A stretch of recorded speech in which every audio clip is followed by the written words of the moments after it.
first full weekend of NFL preseason games, including 3 tonight. The Seahawks host the Raiders. Kickoff set for 7 from Lumen Field as Pete Carroll makes his return to the Emerald City. Elsewhere at 4, Colts and Ravens from Baltimore. And at 4:30, the Bengals will be in Philadelphia to meet the Eagles. Bad news for the L.A. Chargers. Left tackle Rashawn Slater went down in practice with a left leg injury and was carted off the field. He was hugged by all of his teammates before he left. He had just signed a 4-year extension worth $113 million. Steelers All-Pro Cameron Hayward wants a raise and is not fully participating in team practices. The Mariners are just 2 games out in the AL West. They lead the White Sox right now at T-Mobile 2-1 in the bottom of the 6th. It's an off day for the Astros. And LaDainian Guyton, the number 5 prospect in the 27 class, plays at outside linebacker, has committed to Texas Tech.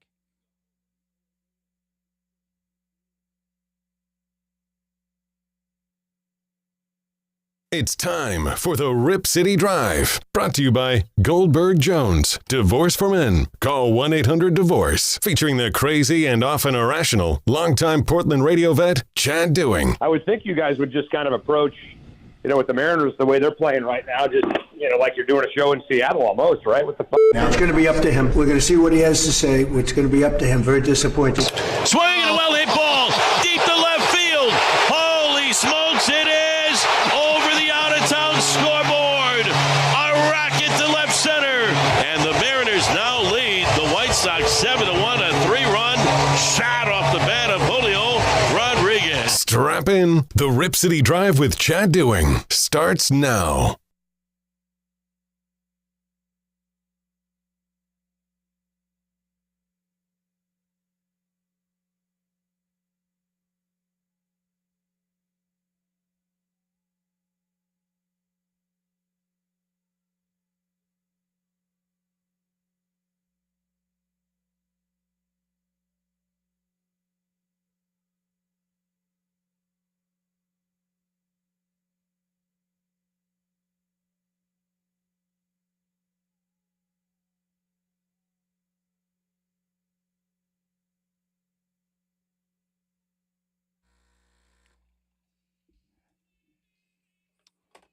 Well, I know what my buddy Ryland Trainer wants me to talk about. He just sent me a link. Santiago Moreno skips Portland Timbers match after telling the club he wants to leave.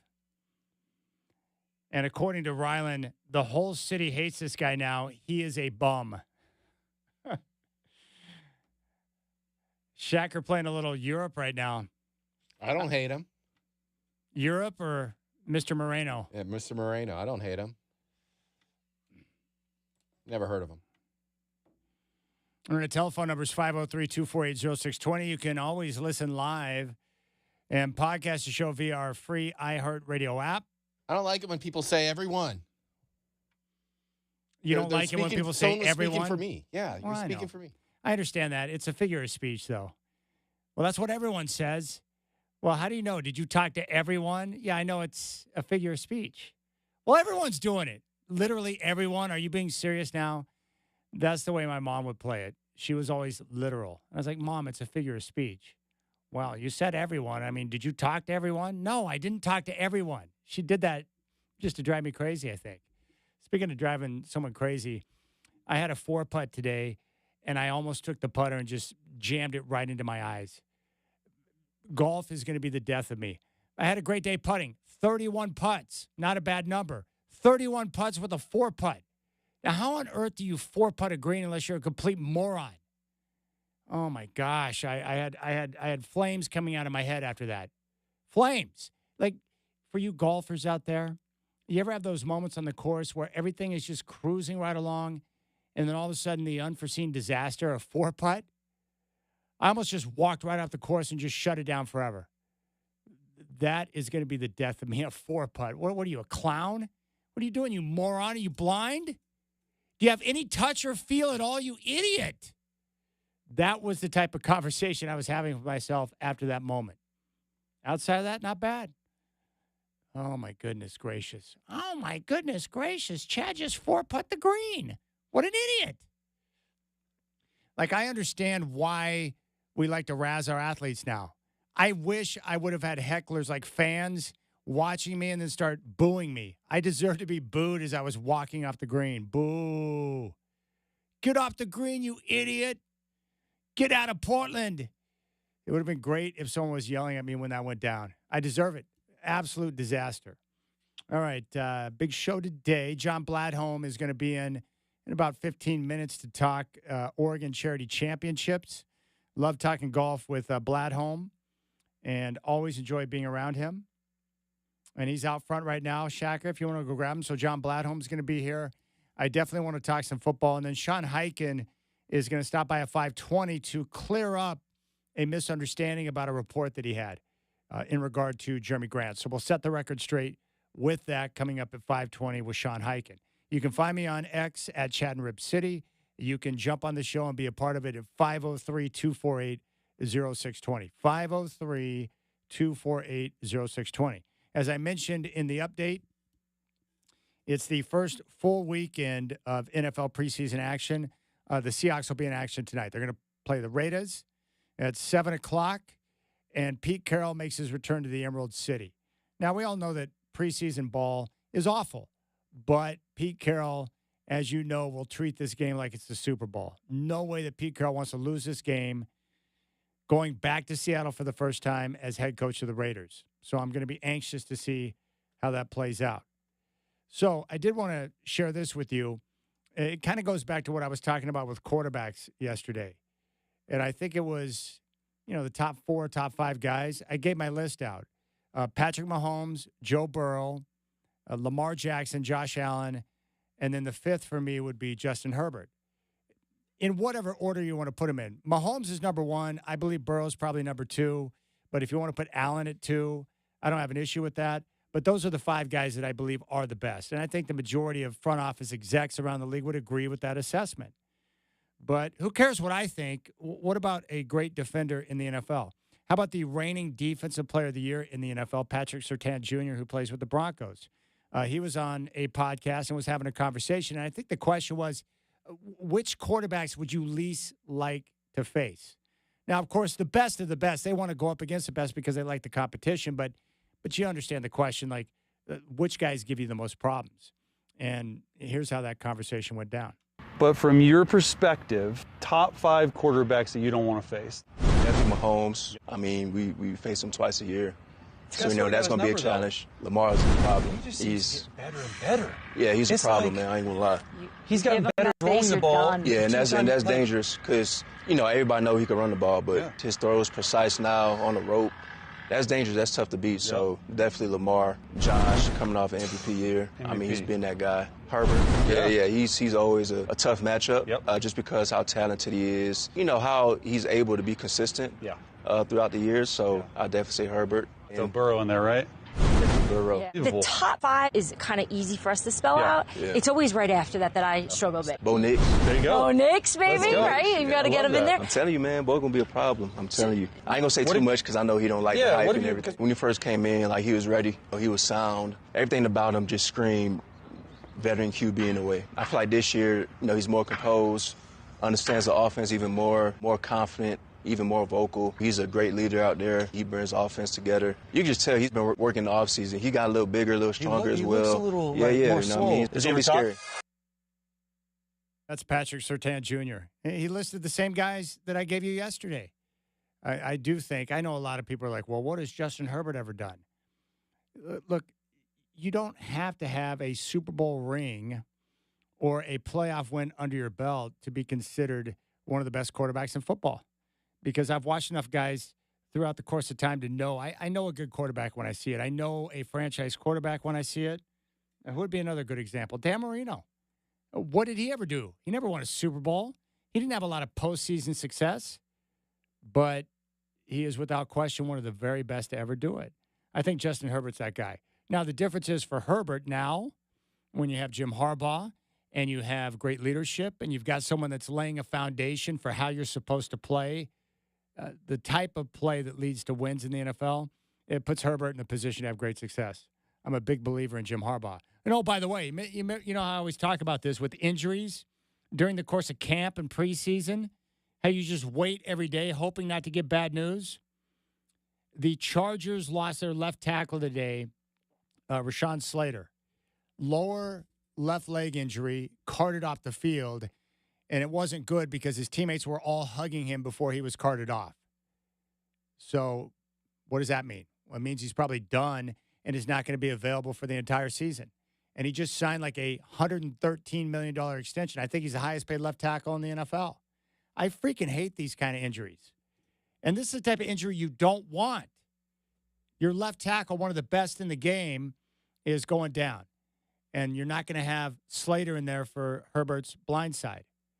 And there are Charger fans freaking out because they're like, of course.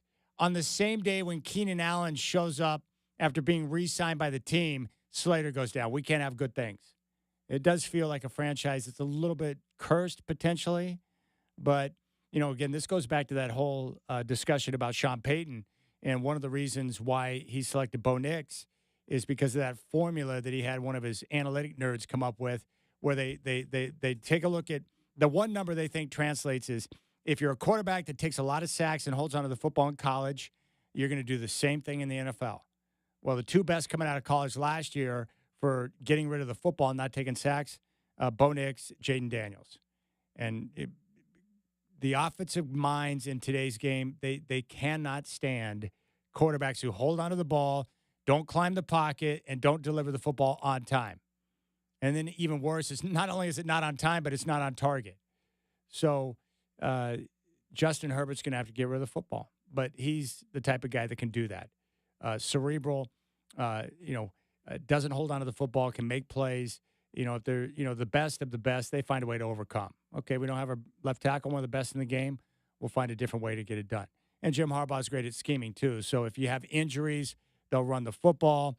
They can run different types of packages out there, maybe use 2 tight ends so you get better blocking out there. But those are the type of injuries. And then one of my favorite players in the league, a dominant force, Cameron Hayward, wants a raise, so he's not fully participating in practice. Hayward's been great for a long time. He's one of my favorite guys in the league. He's probably looking around like TJ Watt got paid. This guy got paid. I think I need to get a payday as well. And you can't blame those vets who are getting a little bit long in the tooth in the NFL. They understand their time is not plentiful at that point in time in their career. So if you're still productive, you might as well hold out and see if you can get a few extra bucks. I can't blame him. Cameron Hayward's a great player. All right, Hawks and Raiders coming up at 7. All right, when we come back, John Bladholm, the man behind the Oregon Charity Championships and a fellow lover of golf, is going to be in studio. Love getting a chance to catch up with Blads. And then we'll have Sean Highkin clear up the air on that Jeremy Grant report that came out that was false. Or I should say that Highkin was misrepresented. So we'll discuss that coming up at 5:20. I appreciate your time. You can jump on board 503-248-0620. And, of course, you can always listen live and podcast the show on our free iHeartRadio app. John Bladholm's up next. You got the Rip City Drive on your home of the Blazers, 620 Rip City Radio.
All right, what a pleasure it is. It's that time of year again.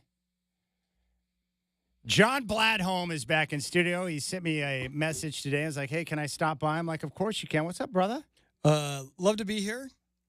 Thanks for admitting I invited myself in. It's how I get into most golf courses, parties, anything. I have to invite myself. I love it. You were on me right away, too, about my excessive weight that I'm carrying right now.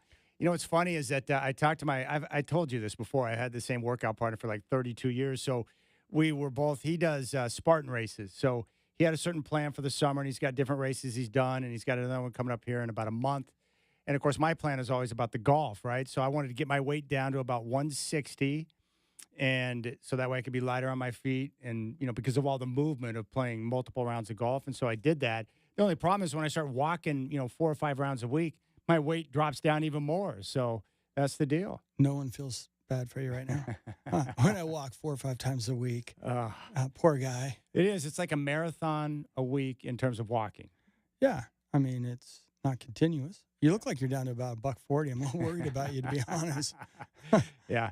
I've had people ask me, are you sick? I'm like, no, I'm good. I feel pretty good. You look great. Yeah. Are you one of those guys that stretches for like 20 minutes before you go out and hit balls every morning? Dude, it's a great question. I do now. And what I did is my chiropractor, he gave me a stretching routine because a couple of years ago I was having, issues with a tight back, because, you play golf all the time.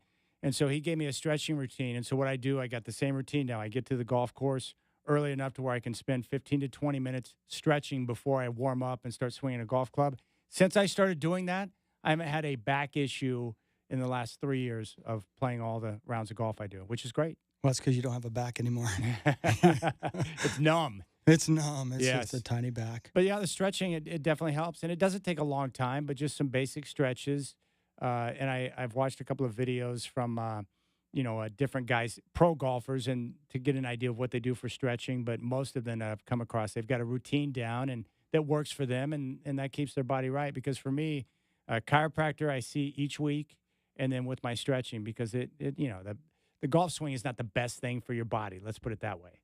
No, I agree. So are you then, obviously you're focused on diet. Yes. And then do you work at the game away from the golf course, like hit a lot of balls, chip, putt? Chip and putt. I used to hit. What I've learned is that I'm not going to pound thousands of balls a week. So I try to keep my practice time in about 30 to 40-minute sessions, because once you get fatigued, if you're sitting there hammering balls, once you get tired and your body starts to break down, then you're going to lose your posture, your hip movement, your hip turn, all that kind of stuff. How old are you now? 49. I'll be 50 in three weeks from today, 50. Are we doing the countdown? Is there a countdown clock? There's no countdown clock. One of my best friends from high school, his birthday is today, August 7th. I just sent him a message about 30 minutes ago. He just turned 50, and then 3 weeks from now I'll hit the same. What are you doing for your birthday?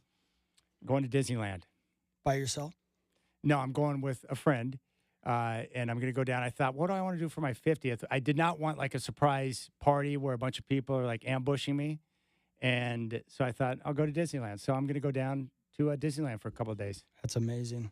It's amazing. How old are you? Are you 50 yet? I'm 58. 58? Yeah, working on 59. You're looking good, my friend. No, I it's funny because Athena, my business partner, we're talking about how old we are. And now when you bend down to put a stake in the ground, a sign in the ground, you don't know what's going to happen.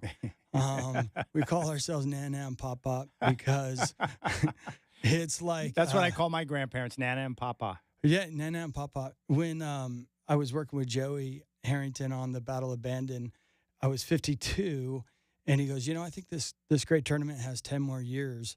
And Athena and I said, yeah, we'll be 62 at that point. And he goes, oh, my God, I didn't know you were that old.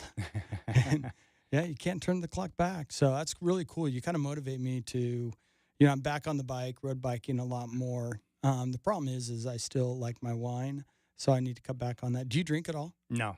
Never? No. Last time I had a drink, a glass of wine, was 10 years ago. No kidding. Yeah. I just remember that because it's so infrequent, but it's just because the alcohol, it's never really blended in with, with my workout partner, the things we're trying to accomplish, because it slows the metabolism, and, that's the problem. Now, I do think there are great benefits to the red wine with the antioxidants and stuff. So, right. like I've got my dad. When I get free bottles, I slip it to him because he likes to have a glass every night for heart health. So. Well, and that's what I'm working on is my heart health then. Yeah.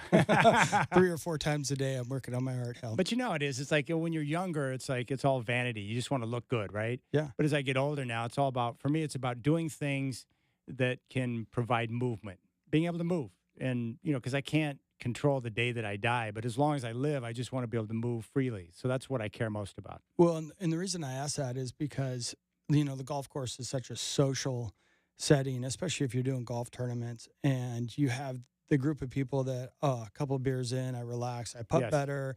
Then you have the group that they go off the rails like I do. Yeah. Where one glass of wine out on the golf course and pretty soon I don't care as much. I can't stay as focused, which is hard for me anyway. Yeah. So I was just curious because it definitely adds a negative element. I mean, it's fun, it's social, and it kind of eases the tension or whatever. But I was just curious about that. No, it's funny you mentioned that. My coach, he carries a flask in his bag. So when he's playing tournaments, he likes to take a couple of hits on the flask because it helps him calm. He's not looking to derail.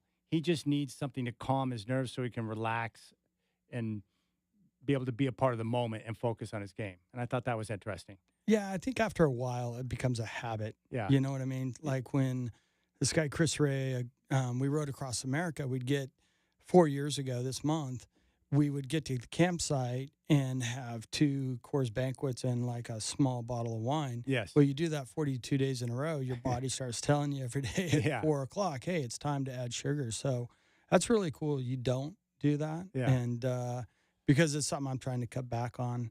So that's cool. Yeah. No, I feel good. I just want to be able to move. And obviously when I play golf, I love to walk. I don't want to hit the cart and stuff. So I love being able to walk and just being able, like this morning was great because it was cooler temperatures this morning and we got the rain. So the fresh air and everything, it was really nice. It smells good, feels good. You can almost feel fall in the air. Almost. Now, are you a player that gets mad? I did today. Yeah. You did. You told me you 4-putted. Yeah. You want to break it down? Yeah. I hit good drive, good second shot, was on the green in regulation. 13, I always pace off my putt. So I was 13 steps away. And my first putt was good. I put it within range. And then I hit the second one. I thought I had it lined up. I thought it was good. And I hit it too far past the hole. And then mentally I started to decline after the second putt. And the third one lipped out. And then I was like, you got to be kidding me. So I stepped up, knocked in the fourth putt, took a double bogey on a hole that should have been a birdie par. Was it early in the round? No, it was hole 10. So I just started the back 9. So does like an early bogey, double bogey on 1 or 2, does it somewhat ruin your round, or can you regroup? No, because what I do then is I've learned, I actually take it as a challenge. If I get off to a rough start, because that happens sometimes. Sometimes the range is closed. You're not warmed up, so you make a couple of mistakes. I love nothing more than bouncing back after a rough start and finishing strong. But when you're cruising and you're playing well, and then you have that unforeseen 4-putt, I don't deal with that very well. Yeah, it's no, but I mean, you don't seem like a guy that swears, throws your club. No, I'm not throwing clubs, but No. I'm having an internal conversation that's not, shall we say, positive. It's Yeah. like, what are you doing, you moron? Are you blind? Yeah. How can you do that? Yeah. You put yourself in great position and you do that? Yeah. Yeah. It's awesome. That's what golf. It's awesome. If I'm going to invite myself to play with you sometime, since you don't, and I want to see it in action. I want to see those big muscles in action. So what tournament were you a part of yesterday? We were a part of the USO Stars and Stripes. We kind of have a new, or at least I have a new slogan, supporting past and present military heroes. It was out at Langdon Farms. They do a wonderful job with customer service. Did you fly in on the chopper this year? It canceled due to weather. They were coming up from north. And so the funny thing is we used a backhoe. So a little different because you can't really auction rides off on a backhoe. No. I've been wanting to operate a backhoe since I was like 4 years old. Yeah, it was there yesterday. So I would have put you on it. It would have been a blast. But, Jeff Keller that runs the local USO Gold Star family, lost Andrew 13 years ago, this month, I believe. And he just has a passion to support anyone and everyone that fights for our freedoms every day. And so being just around him is an inspiration. And probably 40% of the players were active duty military. So a lot of sponsors. That's awesome. Yeah, like Boeing and Microsoft, they give the foursomes to Phil, and you see these young studs out there, and they get we pair some of them with other groups so that you're finding out local Oregonians that are heroes that probably aren't spoken about enough. We were just talking about some of the best quarterbacks in the NFL. Josh Allen at practice last week, he had come off the practice field, had his ball cap on. He saw a group of gentlemen from the military who were there to meet some of the players. He took his ball cap off, put it under his arm, and he walked over and introduced himself. Hi, I'm Josh Allen. Shook each one of their hands, and then went on with his business. And I thought, that's the type of respect I'm talking about. Leadership. Yeah, it's leadership, it's class, and it's setting an example for everyone around him, and that's the guy you want leading your team.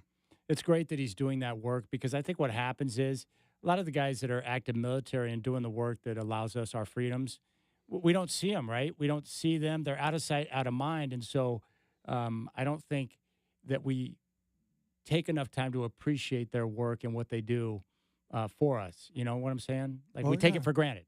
Yeah, I was on the first tee box. We kind of create this cool shrine, I think, honoring where I think 156 Oregonians have died in action, and there were two older gentlemen that came up, veterans, Vietnam vets, and they literally just wanted a moment up on that tee box to read all the names, and they started to tell me their story, and obviously how different it is today than back then, and how they didn't feel like they had a choice back then, but they wouldn't do it any other way. So it's just sometimes those little tidbits of perspective that you're like, oh yeah, that's why we're here today. The Stars and Stripes tournament, it's getting better and better year by year, isn't it? Yeah, I mean, it benefits. So the USO doesn't have a place at the Portland airport anymore. They put their dollars into a mobile unit to go out and serve meals to others. So I believe they will serve 50,000 meals this year. They go from the coast down in. They were just down in Coos Bay serving for the Coast Guard. They were down in Klamath Falls for the air show. They'll go to Eastern Oregon. So handing out free meals. Safeway supports them with product. Mondelez with product. Les Schwab will show up, and their store managers will work the grills. So it kind of brings the community together. And so it's more going out into the community than having a place in an airport to go get a free cup of coffee. What's the process like for getting these great partners on board, like Safeway, like Fred Meyer, these companies that really help support the vision there? Like, what's the conversation like initially when you're trying to get some of those big partners on board to support something like that? It's not as easy as it should be for a military event. We do some other events that sell out immediately because we don't have a massive, like you look at Washington and all of the military bases that they have up there. We primarily have the National Guard here. So you have to work a lot harder. We have the group that does come, they're there every year. But we do need to sell 3 to 5 more foursomes. And we had 24, 25 groups yesterday. I'd like to see 30 groups. Loopold, they give some incredible products out there. Scopes for, KPs on par 3, like yardage. That's finders. A great company. Awesome company. Lazy Boy, my buddy Brad Parker, we reconnected, went to junior high and high school together. You went to school with Brad? Yeah. He's one of the smartest guys I've ever been around. Yeah, sneaky smart. I didn't know that until we reconnected, and he has a trap that I just don't have. I mean, he's fun, he's nice, but then he's kind of like Rain Man. He'll come out with some statistics. Extremely bright and thoughtful and generous guy. That's awesome. Yeah, I've done work with Brad, with his right-hand lady Gretchen, at Lazy Boy, and just listening to him talk. The visionaries, people who can come up with different ideas for marketing campaigns or different ways to connect with the community. Like when you hear people at that level talk, it's like, wow, I learned things. Yeah, and everyone got a $100 gift card at Lazy Boy. We put a Lazy Boy recliner at 230 yards in the middle of the fairway on number 1, and anyone that hit it owned it. And so there was one hole right in the plastic and a golf ball sitting there. So we gave a lazy boy away. And That's awesome. Yeah, he's just very, he's a guy who gets it. You know, and he has a really cool daughter who's in the Air Force. I've never met her, but she's a special ops, I think, or a pilot. But he's very proud of what she's doing, and it showed out there all day yesterday. Do you get a sense from the active military that were there at the tournament that they appreciate the efforts? Oh, without a doubt. I mean, it's a lot of people from a lot of different backgrounds there for probably a lot of different reasons, but they all come together to support, you know, the people that like you and I always talk about, that defend our freedoms every day, you know. So yeah, it means it's one of our favorite events. A lot of the Langdon staff said this is because the Huey flies in is their favorite event. A couple came back from vacation early to be a part of it. Oh, that's great. Everyone is just respectful, but it's fun. It's the game of golf, and Jeff gives just the best speech about why we need to continue supporting men and women that serve. Yeah, Jeff, of all the people you brought in studio, he's the one that really sticks with me because he's very passionate. I just love the way that he's found a terrific way to honor his son with his efforts. Yeah, he doesn't like talking about himself. No. You know? No, never. No, and when I ask him to tell the story because I think it's meaningful, he kind of shies away from it. But, you know, like I remember he was sitting right here to my left, and that statement he always says is, you know, being a Gold Star dad or mom, it's a club you don't want to be in, and once you're in it, you can't get out of it. Yeah. And while we were there and he was working alongside, or I was working alongside him, he got an email and he showed it to me, and a dignified transfer just came in, which means a body's being flown in from somewhere to the airport for a family to meet it.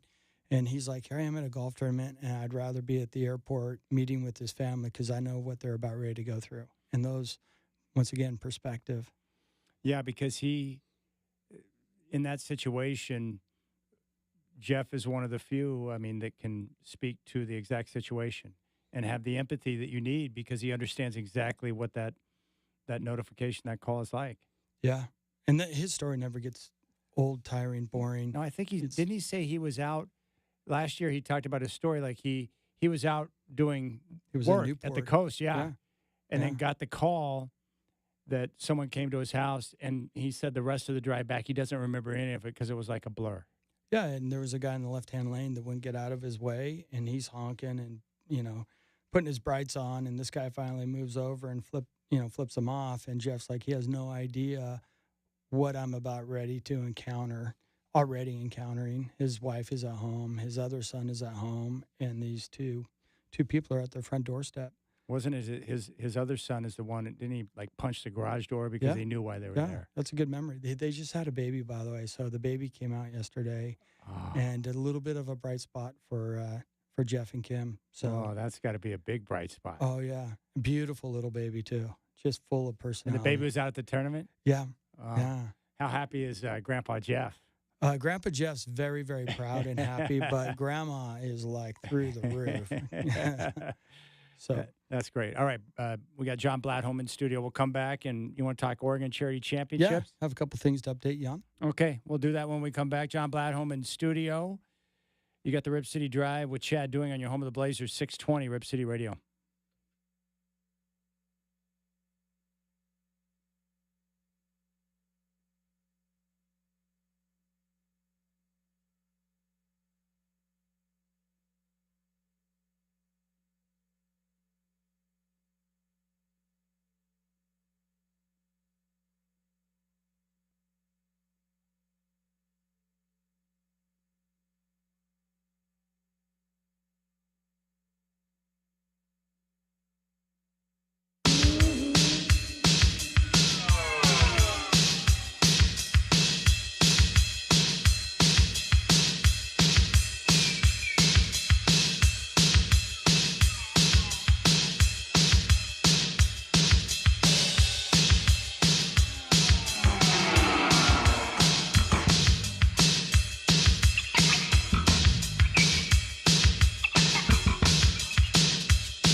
All right, John Bladholm is in studio. All right, so Oregon Charity Championships are coming up. So this will be the third year. Can you believe it? I can't. I know in the last segment I put everyone to sleep talking about your golf game, so let's talk about others. Yes, others, please. Helping others. So a couple of things. Before I talked about the charity championships, I am supporting. We had Lorna Day in here. Remember, Sam passed away a number of years ago. She started a foundation called the Sam Day Foundation. Her husband is Bob Day, the Portland police chief. Two of the most dynamic people, very different. But one thing obviously they have a lot in common, but he's very kind of full of energy, and she is very driven to change the amount of resources that go to pediatric cancer research, and has done an incredible job, because I believe it's like 1% of cancer research is for children. And with Sam passing... 1%? Like 1%. I didn't realize that. Yeah, very, very, very little. Wow. And yet, obviously, children die, every day. Yes. And she's now, kind of like what we were talking about with Jeff Keller and his son, going out and meeting other families that are going through similar experience, tragedy. Lorna is talking to parents that have very sick children. So that foundation is moving the ball down the field. They're getting grants. They're raising money, raising awareness, and doing some very, very, very special things. One of my biggest regrets is I never got to meet Sam, because she goes, John, you and Sam, you guys are both hams. You're both, you're an immature guy. You would have fit in perfect, But they've partnered with Dan and Sophia Lanning down in Eugene. So I'm supporting them. Mike Lee is going to run the golf tournament. It's next May 6th down at Eugene Country Club. And I think it's going to be incredible. So Sophia, she battled a sarcoma. So, and through, Bob refereeing and Dan being down there, for spring games, they were able to kind of share stories. So they've partnered up and are going to put on a very, very special event that Mike Lee is going to manage. I'm going to support Mike and the whole team, which is fantastic. But you can go to samdayfoundation.org and go to events, click on events, and find out a little bit more. But Dan is a powerhouse. His wife, I've never met her, but I understand she's an extremely special person. So proud to be associated with the Sam Day Foundation. And they will also be playing in the Oregon Charity Championship at the end of September. That's great. I'm a big fan of Lorna. You're right. Sweetheart. Sweetheart and very driven, passionate, smart. That family is smart. And their actions are with purpose. Like, they're really trying to make an impact in the community. Yeah, and that's kind of, when I worked for Peter, he talked about, golf generates more for charities than all the other major sports combined. Like I got an event in a couple weeks over at Crosswater with Drew Bledsoe, Les Schwab. It's called The Lines for Life, which you're familiar with. Yeah. Call centers for, whether it's youth, senior citizens, military, or just ordinary people that are in mental crisis. And so that's an event that, someone has to fund those call centers, as unfortunately there's more and more need for them. So, Drew's family had a friend at Washington State that took his life. So suicide is a very serious thing. It's being talked about a lot more than it used to. And Jeff Keller yesterday, we were talking about, roughly, and I don't want to mislead anyone, but 25 to 45 past and present military personnel take their life every day. So I'm proud because I get to touch all these wonderful charities that, are making changes, making money. Yeah, making changes and hopefully making it okay for, tough military guys to open up and get the help they need so that they don't, feel like their only option is to check out. Yeah, like yesterday we had there's the Canine Cavalry, which it's a dog training, for those military that come back and, they're depressed, they have anxiety, and these dogs save their lives. And so you got to train the dog to interact, and they're beautiful dogs, beautiful people that need help, and we all need help at times. We all need a life caddy, bringing it back to golf, So, but the charity championships, our first one is back again in Central Oregon. It's at Pronghorn on September 8th. Nice. A couple new things we've done is we've paid out 5 places. Last year we gave out $65,000 to charities, to 13 different charities. This year we'll give out $80,000. We'll pay 8 places. I'm going to do a hot air balloon drop, my first. So kind of excited about that. But the whole idea is to continue to give more and more and more to charities in need.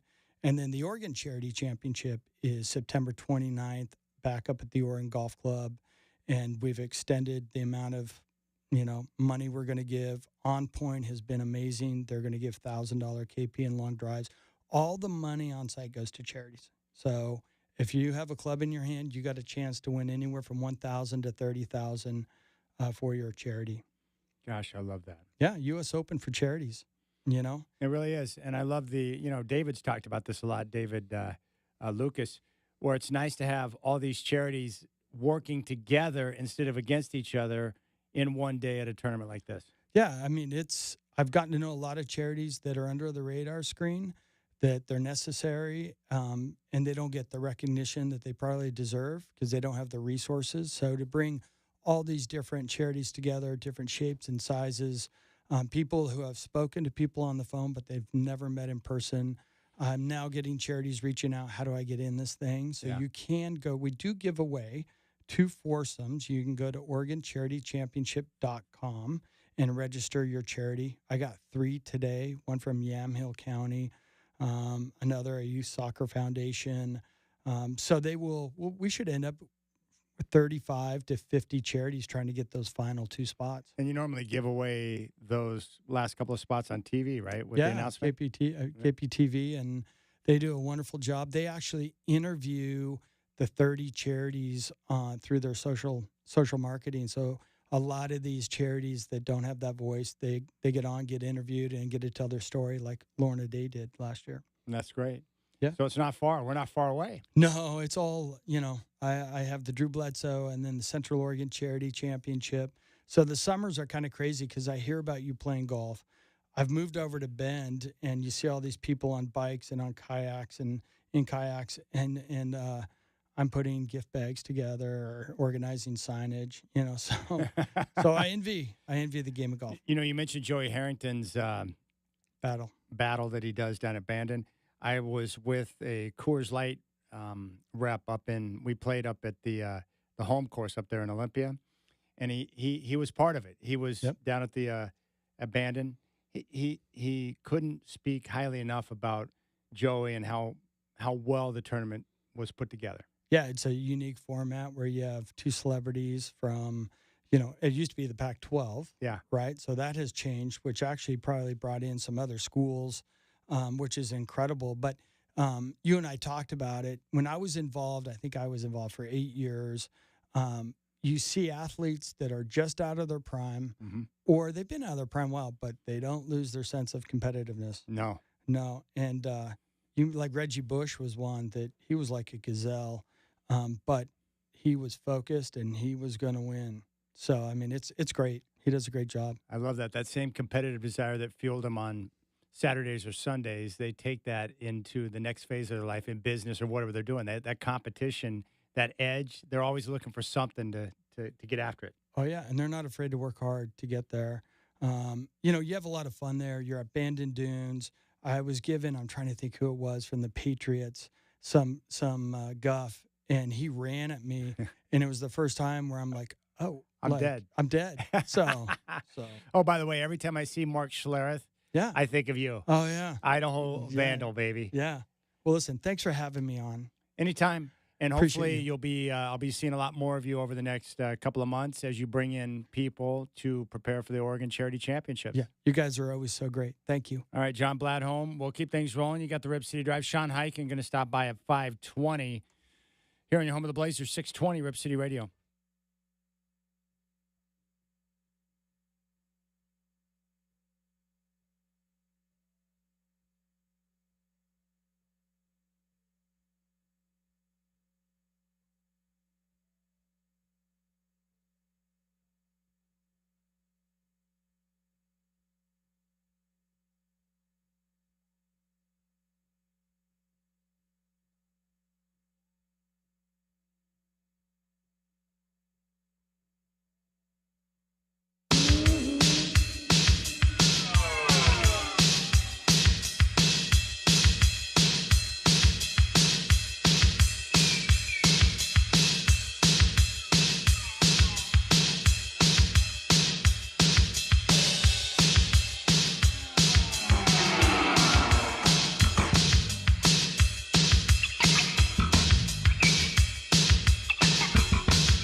All right, what's going on? It's now 4 o'clock.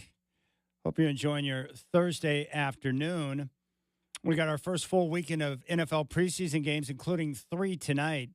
The Seahawks are going to host the Raiders. Kickoff is set for 7 from Lumen Field as Pete Carroll makes his return to the Emerald City. All right, now bottom of the ninth up in Seattle. The White Sox and Mariners are tied up at 2.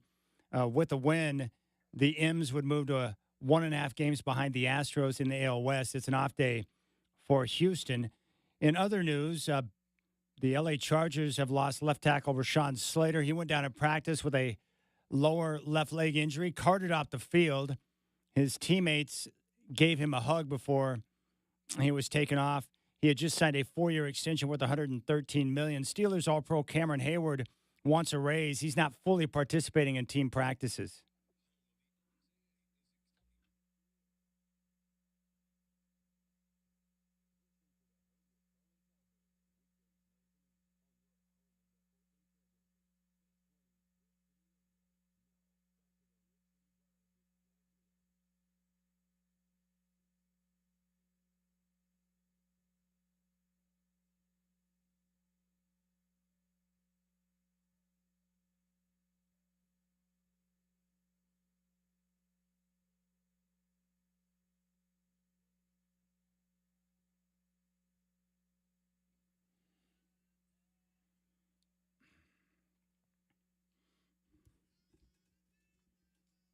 All right, I had listed off the top quarterbacks, my top 5.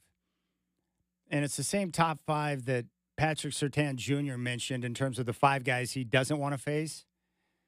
So the names I came up with, my personal top 5, and this is no particular order. Patrick Mahomes is the best.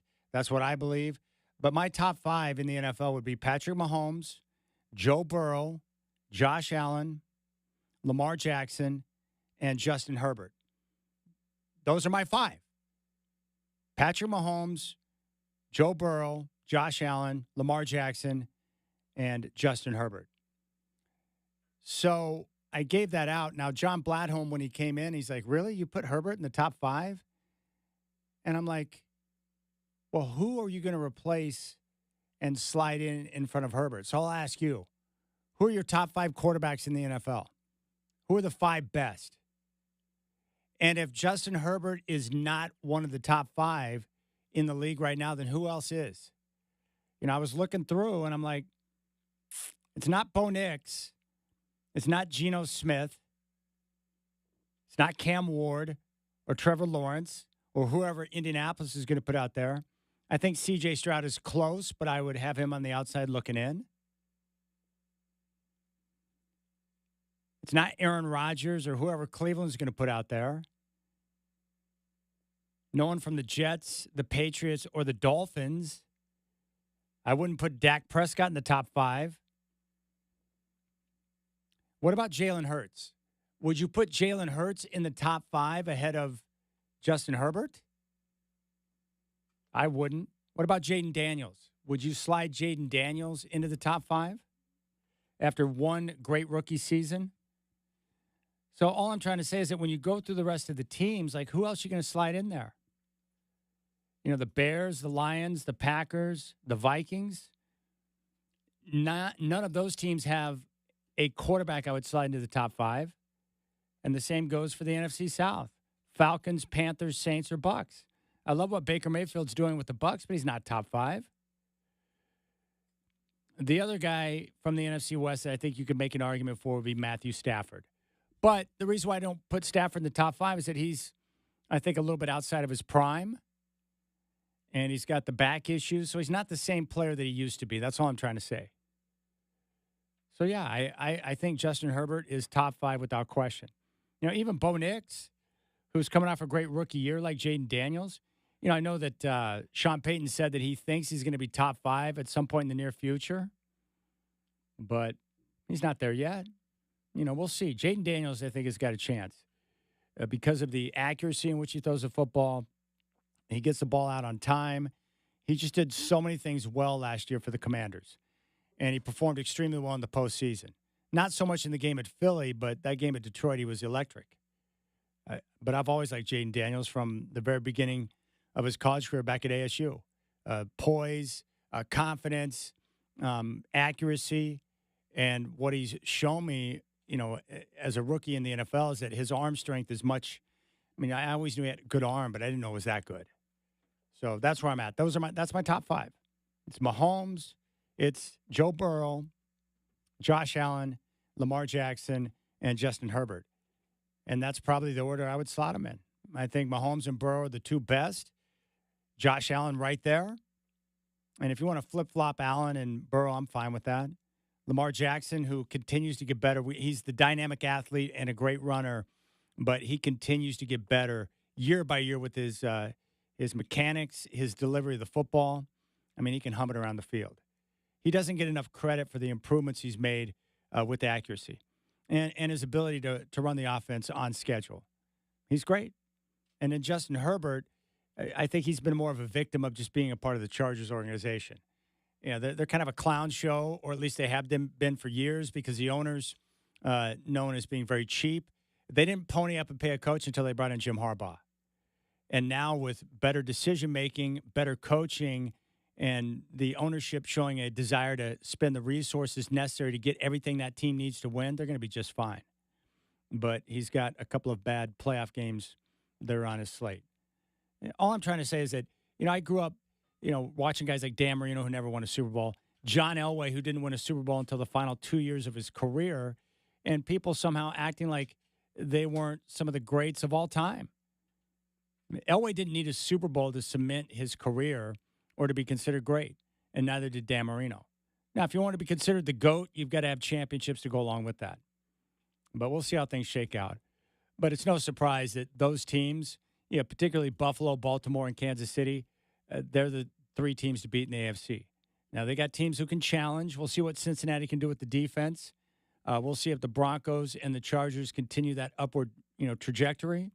But it's still the same 3 teams in the AFC, Buffalo, Baltimore, and Houston. And if you are wondering what some of these other teams might do, just take a look at the Buffalo schedule. They might finish the year 15-2. And can you imagine how difficult that would be if they get home field and a bye, and you've got to go into Buffalo in late January to win a playoff game? That's what Buffalo needs to focus on. Doing everything you can to make sure you're playing a home playoff game against the Chiefs instead of on the road at Arrowhead, where things typically don't go well. And for Lamar Jackson, he just needs that breakthrough in the postseason. He had the slow start at Buffalo last year. He rallied and finished strong, but had the slow start. His tight end had a rough game. But it's really, I think those are the 2 things. I think with playoff success, people will look at Herbert and Lamar Jackson differently.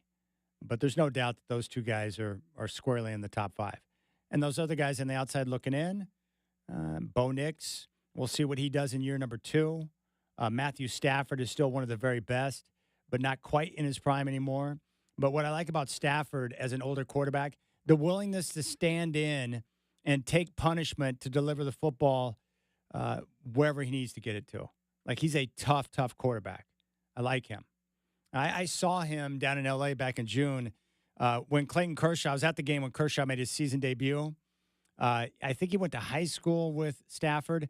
They're connected and know each other. But it was cool because Stafford comes rolling in, and he was in the pathway just right in front of me. I had some great seats thanks to the market manager for iHeart down in L.A. And so Stafford comes rolling in, no wife, and he's got all of his daughters with him. All the young girls are there. He takes his seat, and all I saw Matt do, he had his Kershaw jersey on. He was just making trips back and forth to the snack stand, carrying all the different snacks and the ice cream and stuff. He was being a good dad. But I like Stafford. I think he's cool, and he's obviously, he's got all the key elements you need in a quarterback, right? What are they? Delivering the football on time and on target. But he also shows toughness. And when you're a quarterback that's willing to stand in to deliver the football and take punishment at the same time, your teammates are going to respect you. And they do. And, there's obviously that coach-quarterback relationship there, too. McVay, great offensive mind. He trusts Matthew Stafford. They have a good relationship. And when you have that, it really allows for good things. And just think about all the other ones, too. John Harbaugh and Lamar Jackson, they're on the same page. They have a great relationship. Obviously, Andy Reid and Patrick Mahomes, the 2 very best. Even Pete Carroll, taking over the Raider job this year and bringing in a guy that he trusts and knows well in Geno Smith, I think that's going to help them significantly. And obviously, Bo Nix, very fortunate to land in Denver, where he gets a chance to work with Sean Payton. The coach-quarterback combination is critical. And the teams that have the best are the ones who are going to be knocking on the door. I mean, even the 49ers this year, their schedule is going to help them, power them to a number of wins. But there's a good connection there between Shanahan and Brock Purdy. And Brock Purdy's not the most physically dynamic quarterback in the NFL. And I think they were crazy to give him as much money as they did. But again, he runs the offense on schedule. He gets the football out on time. And that's what's going to be key for Herbert now with the loss of Slater, is just continue to run the offense on schedule and get the football out on time. And I may have mentioned this before, but the high praise for the Broncos, it's making me nervous, continues. They're doing joint practices with the 49ers right now down in Santa Clara ahead of their game coming up on Saturday. And I used to work down there, so I know a lot of guys who are covering Niners camp. The Broncos defense has wowed everyone down there. So just think about what we've heard over the last week alone. Sean Payton comes out and says this is the 7th team he's coached that has a chance to win a championship. He said that Bo Nix is going to be a top 4 or 5 quarterback in the next 1 to 2 years.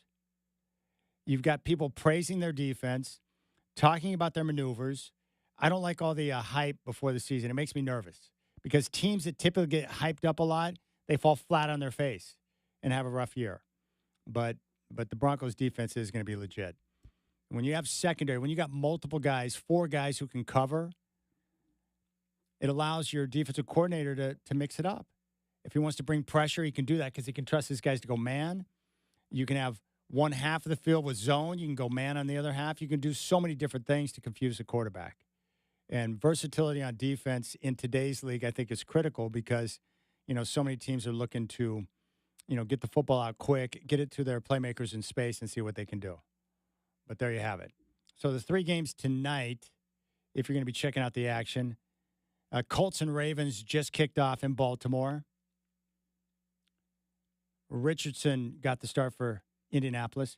Bengals and Eagles coming up at 4:30. That'll be in Philly. And then the Raiders and Seahawks tonight at 7 o'clock from Lumen Field.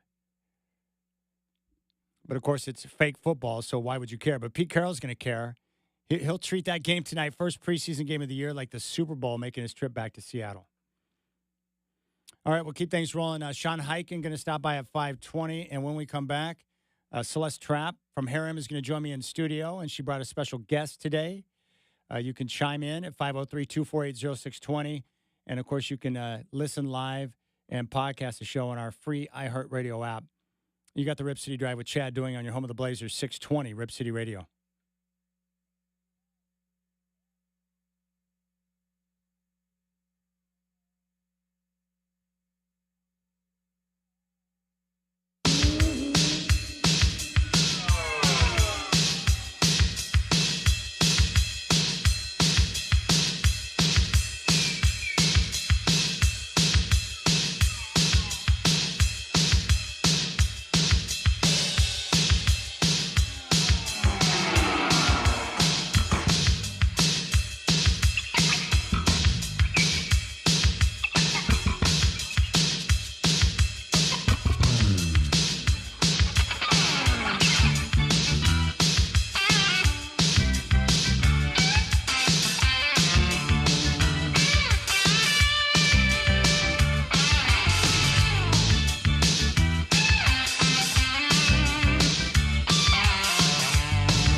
All right, Rip City Drive. Very happy to welcome Celeste Trapp from Heron back in studio. And today she brings a very special guest, Dr. Erin Hubbs. Celeste, welcome. Thank you. And doctor, thanks for coming in studio. Thanks for having me. All right, today we're going to talk about something that at least I can only speak for me and my friends. I know a lot of guys that don't want to talk about this with anyone they know, but it's important to all of us, and that's erectile dysfunction. It happens. Yes, it does. And so what was your thought process in having the doctor come in to continue our discussion as we talk about relationships, dating, and everything that's a part of it? Right. Well, it is such an important part of relationships, having that intimacy. And Dr. Hubbs is actually my hormone replacement doctor, physician. And I was asking him about the services he offers at his clinic, and he was telling me about how he's helped so many men with ED.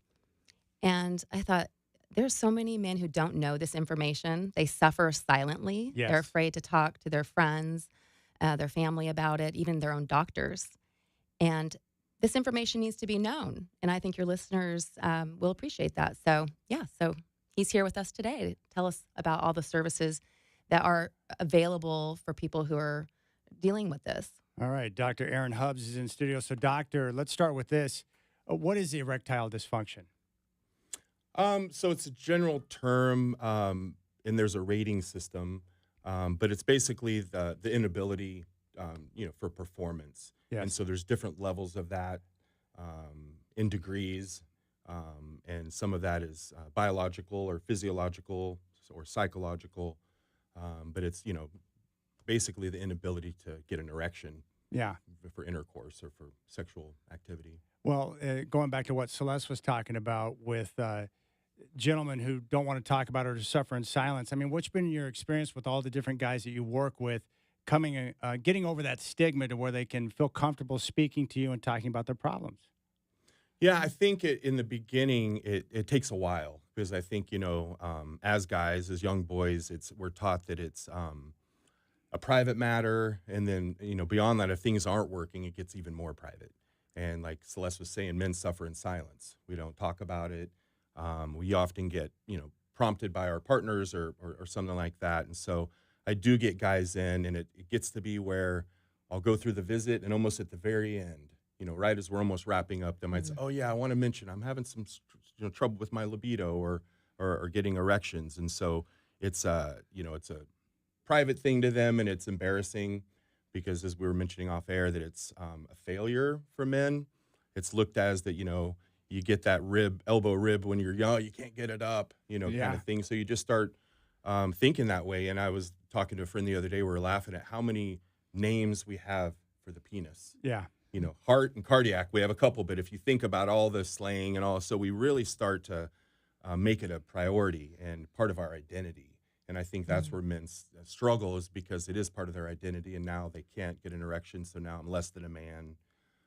So it's tricky, but I guess I create a space that men feel more comfortable, because I have a lot of men coming to see me and telling me things that they honestly say, I've never told anybody this, kind of thing. So I think it's just super important that guys realize that it's common. And, I was listening to a podcast where the doctor was talking of a study, and I thought it was really interesting. They said it's basically men are 10% of within their decade. So 30% of 30-year-olds will have some form of ED, 50% of 50-year-olds. So it just shows how prevalent it is. And I don't think guys realize that. Well, doctor, maybe you can walk us through the process. So when someone comes to see you and they tell you they're having a libido issue or they're having ED problems, like what? Because there's so many things that encompass that or could be leading to that problem. So what's the process for how you start to work with them to identify what the issues are so that you can find a solution? Mm-hmm. Yeah, there's a lot of variables. Getting and maintaining an erection physiologically requires a lot. So, the first thing I start thinking about, because I do mainly focus on hormones, is I run the hormone panel and see what's going on with that. Because if that's dysfunctional or not optimized, lots of things aren't going to work well, including erections. Blood pressure, heart stuff. So, there needs to be vasculature, the blood flow and oxygen flow into the penis. And if there's any issue with that, if I see a high blood pressure reading or I hear they're on different medications, we do that workup. But I ask a lot of questions. I'm asking about when did it start, how often, what their health habits are, what their diet's like, exercise, how much do they watch pornography, masturbation, all those things kind of add up to a story for me, and I can start to kind of understand, is this something deeper, physiological, Yeah. or is this something that is mindset or more psychological, and there's different ways to approach both of those. That's interesting on the psychological part. How much or how often do you come across someone who's maybe had a bad experience, and then all of a sudden it starts to become a part of their thought process when they're in that type of moment, right? Where you're like, Often. yeah, All where the you're time. like, it's going to happen again, and then Then that performance anxiety, and Yeah. then the next step. Let's say a guy goes and sees a doctor, and then he gets on one of the medications, Cialis or Viagra or something. Now they're setting up a thing where I can't get an erection without this pill. Yeah. So then that starts to create its own thing. So I start to back up further than that and work at a different level, and there's different procedures, depending on how far we need to go with how maybe serious or physiological it is, depending on what procedures. But a lot of guys, just changing some lifestyle habits can really clear up a lot. Communication, sex starts with communication. So I always encourage couples, and I do work a lot with couples, to start communicating, removing the shame, the guilt, any of that embarrassment, because that's a huge part of it. Yeah, I can understand that for sure.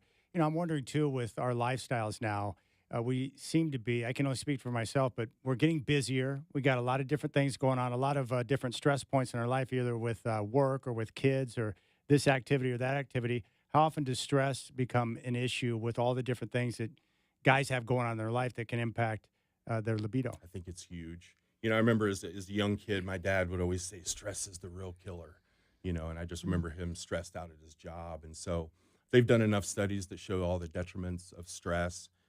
So if we're stressed out and we're worried about that, and those stress hormones are getting kicked out and disrupting everything, and that takes our mind off things, we're preoccupied. I think a lot of the issues that when I listen to men, they're preoccupied. They're not really present. And so they're thinking about, like you said, bills and stress and work and kids instead of being present in the moment. And that's not helpful. Which is why meditation is very helpful, isn't it? Yeah, as I was mentioning before, just the basics. There's two general nervous systems, the sympathetic and the parasympathetic. Sympathetic is the fight or flight. We're busy, we're moving. And the parasympathetic is considered more rest, digest, relaxation. Erections come mostly from parasympathetic, from the resting. And so one of the things I tell guys, if you want better erections, meditate more. And I'm kind of tongue-in-cheek, joking a little, but I'm not, because there's tons of studies. And when we start slowing down, relaxing, which is the opposite of what happens when guys can't get erections. They get more nervous, more stressed. What can I do more? And they, try and come at it from more of that sympathetic. And a lot of times it's more of just relaxing, into.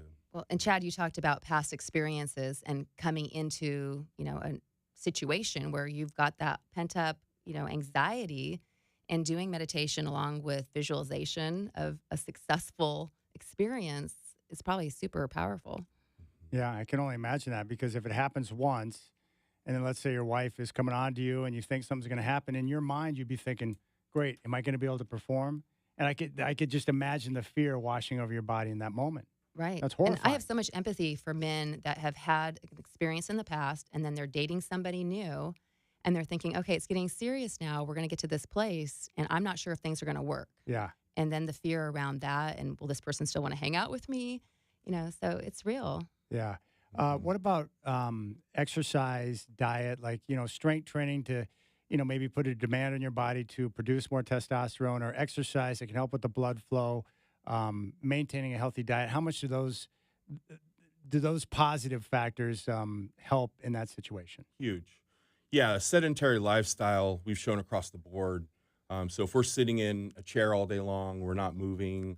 They're even starting to show where people sitting in heated seats, people driving around in their heat, that kind of is not helpful for movement. We want flow, and when things get stagnant. And so the standard American diet is higher in fat and carbs and a lot of that. And so definitely people aren't getting the right nutrients. They're not moving their bodies, so they're not getting that blood flow. Definitely. Interesting. It's Dr. Hubbs, Aaron Hubbs, who is in studio right now along with Celeste, and we're talking about erectile dysfunction.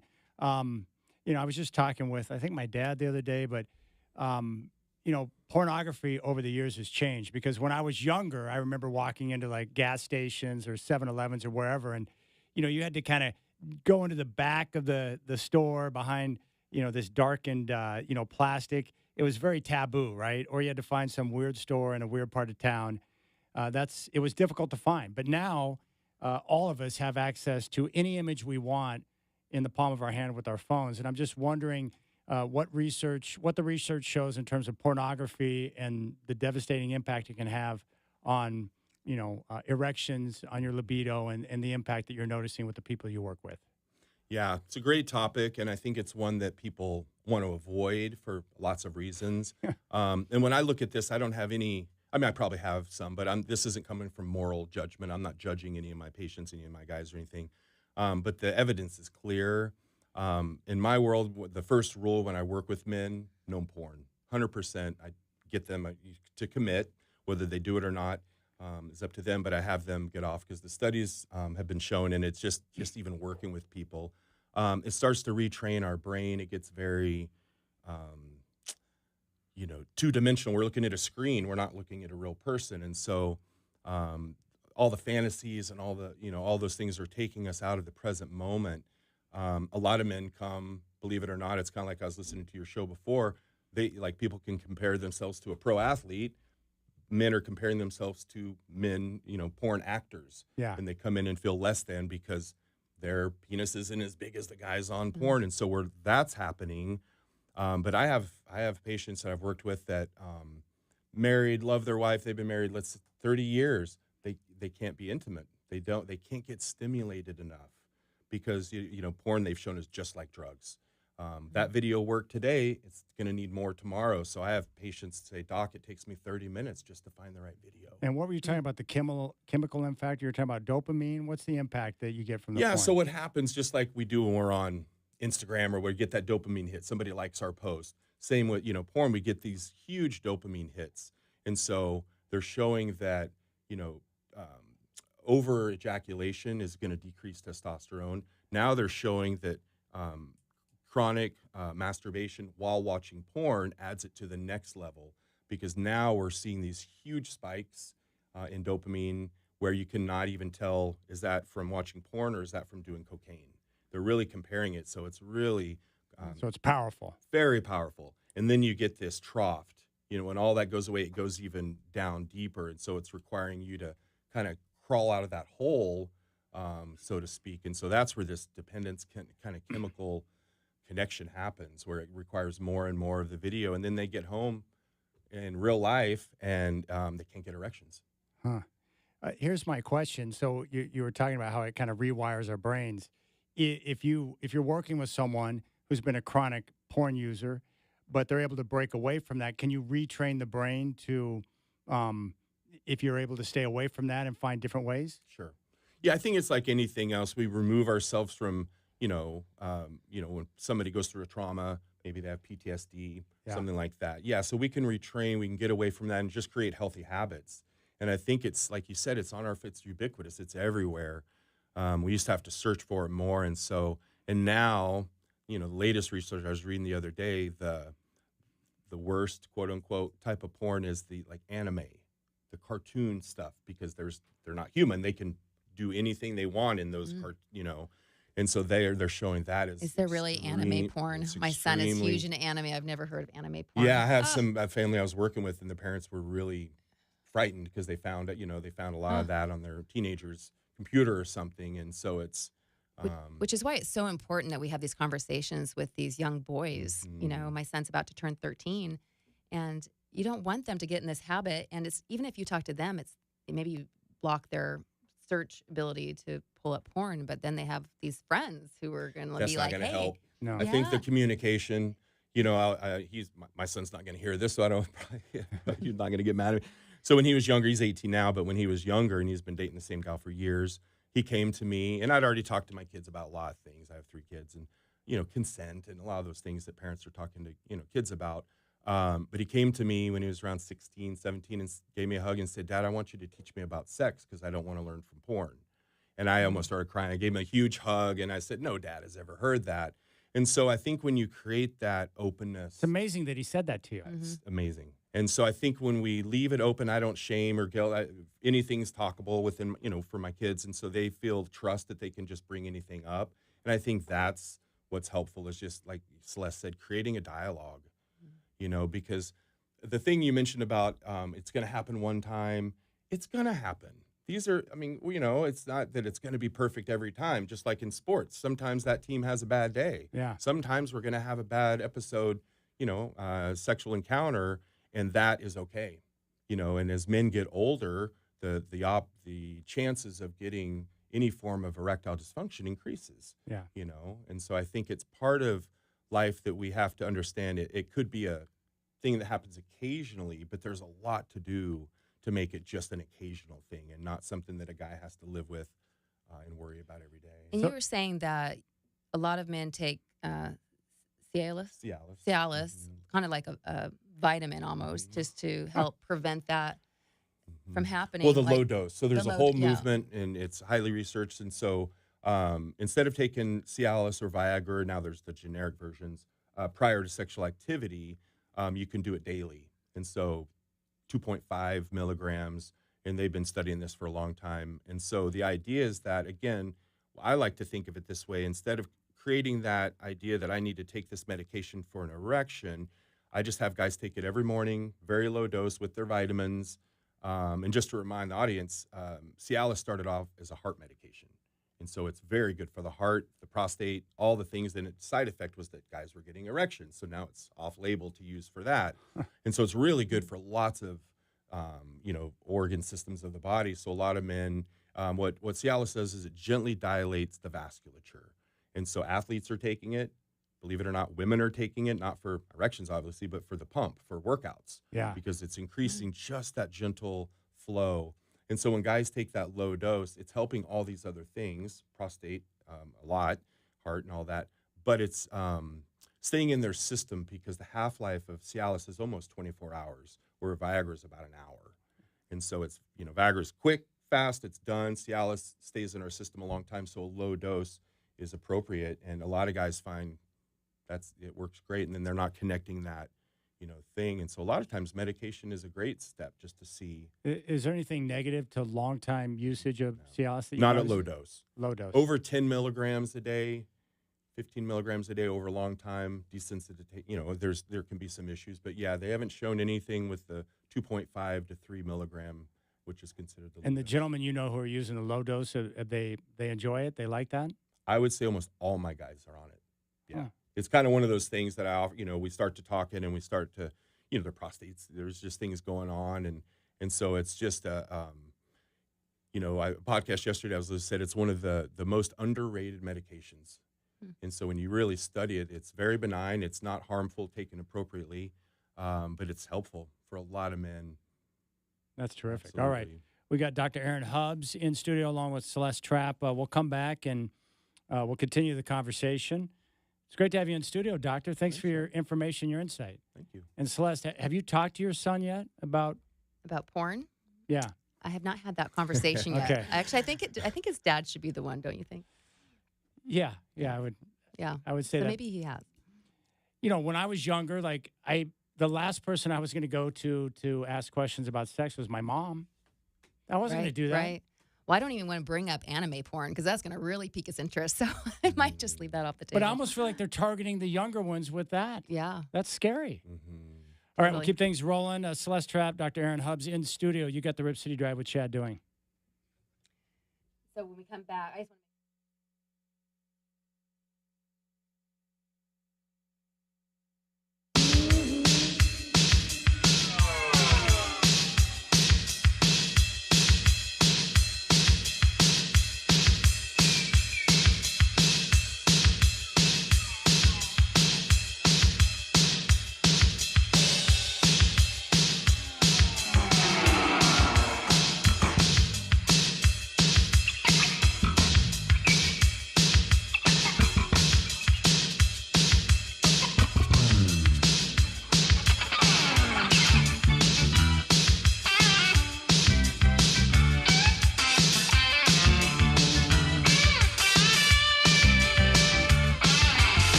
All right, Celeste Trapp and Dr. Aaron Hubbs are in studio. So, Celeste, give out the website real quick where people can catch past episodes of our conversations. That's right. Chad and Celeste live recorded at my site, Celeste Trapp, CelesteTrapp.com.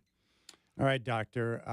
Walk us through some of the packages. For the guys out there listening who need your help, who are interested, walk us through your packages and how it works, the process. Yeah, so there's different levels. And so, again, all guys, I'm working on diet, exercise, kind of the pillars of health, really getting to identify if they're misusing or overusing porn, all those kind of things. Some guys might just want to start off taking medication, that you can get generic, and a month's supply of Tadalafil, which is the generic Cialis, might cost you $10, $15. So that it's, not cost prohibitive for that. So that might be a start. But when guys are having what I'd call moderate to severe, meaning that it's difficult to get an erection good enough for penetration, is kind of how we view that in the doctor world. There's different things. I was just mentioning a penis pump. And when people hear that, I get a lot of laughter. And when people see them in my clinic, it's kind of, goofy looking. But they're extremely therapeutic, and they're not meant to get an erection. That's not really the point. So some of the ones have a thing. You get an erection, then you're able to maintain that by putting a ring on or something. And this is merely to retrain, and so that's helpful just to get blood flow back in and get blood flow out. And so that, that's one of the tools. I have a machine that does shockwave therapy. And in Europe, they've been probably using this machine 30, 40 years for this. It's the same technology we got from how they use kidney stones, break up kidney stones. And so what happens is plaque buildup, just like we can get in our heart and other vasculature. We get these microplaques in the penis. And so this machine is a shockwave therapy, which sounds electrical. It's not. It's a sound wave type of thing. But that breaks up the plaques. And it also does another interesting thing called angiogenesis, where you'll have, one vessel, and then it goes to two goes to four goes to 8. And so it really does amazing things by increasing the vasculature, so more oxygen flow.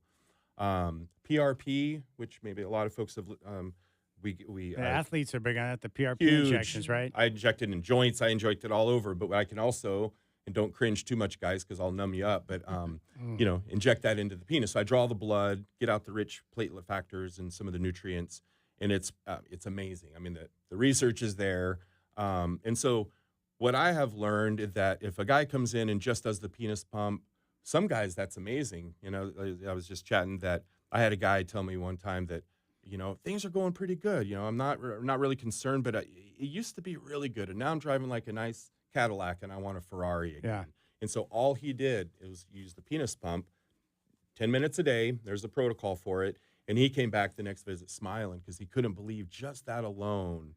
It's kind of like you do some bicep curls. Eventually you're going to, increase some biceps. And so what I started realizing that I didn't want to waste guys' time or money just on one procedure, because they're not going to get what they're looking for. Yeah. And so I kind of honor and respect the man that comes in. That's a hard visit to come to your doctor for that condition or that situation. And so I just let him know, you're already here. Don't waste your time just doing this and that. And so the package deal I put together starts off with a PRP treatment, and then I'll do 6 of those shockwave therapy. And then at the very end, maybe about 6 months later, I'll end that with another PRP treatment. And in between, they're using the penis pump, and then they're doing taking low-dose Tadalafil. And that package deal, I put it together because I saw so much effectiveness with it that, it's hard to regulate or manage expectations, but I probably, 90% success rate. I mean, awesome. It's pretty amazing. And so there's another condition where guys can get, it's called Peyronie's, where there's a curvature. These techniques even can clear up that, and really, in some guys, it's hard to even get in sexual positions because there's so much curvature of the penis, and that happens for different reasons, or sometimes we don't even know why. And so I found that putting that together takes out the guesswork. They don't have to, and I just, I found that leaving it up to them, they're probably not going to want to do a lot of it, but I packaged that way, and lots of success. That's great. Yeah. How can people get in touch with you? So my clinic is Vim and Vigor Clinic. You can go to the website. It's off Macadam, South Macadam, right by Zupans over there. I know exactly where it's at. Yeah. That's your place. Macadam Plaza building. Yep. I wanted to ask you this. It's got to be rewarding when you have a guy who's willing to come in, probably feels broken, and then you take him through your package, and then you're able to transform their life, and they have success. One of my favorite things. It's got to be awesome. Yeah, I love it. Because like you said, you're not just impacting one person, you're impacting their partner. Mm-hmm. That's a big deal. And it goes even further, and a lot of guys will know exactly what I'm talking about. I had a guy that he's a patient of mine, and he runs a huge company, hundreds and hundreds of employees, and he owns it. And so he would tell me that when he was having erectile dysfunction, that he would get up to talk to his staff and he felt like just this little man talking. He owns the company. Yeah. And so I think that there's something that it's not that it just affects us and our partner. It kind of can infect the climate or the atmosphere around us, because we don't feel as confident. We don't feel as courageous. We have, feel maybe timid. And so I think that it, affects a lot of people. So I get a lot of joy and reward just seeing that light go on and seeing guys, I call it their swagger. Yeah. They get their swagger back. That's great. Can you talk more about the hormone therapy that a lot of men have good results just with that alone? Mm-hmm. Yeah. So for all kinds of reasons, and, they've shown that our food system, the water table is, they're disrupting hormones. It's not, a casual thing, that it's actually causing. And so, the idea that a 30-year-old could come in with hormone issues is not surprising to me anymore. It used to be, but now I'm seeing it a lot more. And when I run their labs and check it out, they're clearly deficient. Yeah. It's not that they're just trying to get bigger muscles or, whatever guys are thinking about testosterone therapy. And so a lot of guys, if hormones aren't optimized, it's hard to be happy. It's hard to lose weight. It's hard to have a lot of things because hormones drive the train. And so when guys come in, and I always tell them, there's no commitment, just come in and let's look under the hood. Let me run you through the labs. Let's go through all the things and just see what's going on and then make an informed decision. But a lot of times when hormones are optimized, a lot of things, including erectile dysfunction, can improve a lot. Because whether estrogen's up or down, testosterone for men, it can be a huge factor. All right. Celeste Trapp, Dr. Aaron Hubbs in studio. His clinic is Vim and Vigor. It's right there off Macadam next to the Zupans. You can contact him, and he'd be happy to help. I really appreciate you coming in and talking about a subject that is, difficult to talk about for a lot of guys. But unlike a lot of doctors I've come across, you speak in a very, simple language, which is good. Thanks, Chad. He was terrific, Yeah, Celeste. he was. Glad to have him. Thank you so much for your time. Thank you. Celeste, thank All you. right, thanks, Chad. All right, we'll keep things rolling. Sean Hyken going to stop by at 5:20. Big thanks to Celeste Trapp and Dr. Aaron Hubbs. Again, his clinic, if you need help, Vim and Vigor right there off Macadam. You got the Rip City Drive on your home of the Blazers, 620 Rip City Radio.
All right, what's going on? It's now 5 o'clock. Chad here. Checking the NFL scoreboard right now. The Ravens lead the Colts 7-3. First quarter in Baltimore. The Raiders and Seahawks coming up from Lumen Field. That game will kick off at 7 o'clock. Going to Major League Baseball, the Mariners opened the day just 2 games back of Houston. They topped the White Sox in 11 innings. Final score 4-3. They're now 1.5 back in the AL West. Bad news for the LA Chargers, who have lost Rashawn Slater, their left tackle. He went down in practice with a lower left leg injury. He was carted off the field. A couple of weeks ago, he had just signed a 4-year extension worth $113 million. And Cam Hayward, all-pro with the Steelers, wants a raise, so he is not fully participating in team practices. LaDainian Guyton, the number 5 prospect in the 27 class, plays outside linebacker. He's committed to Texas Tech.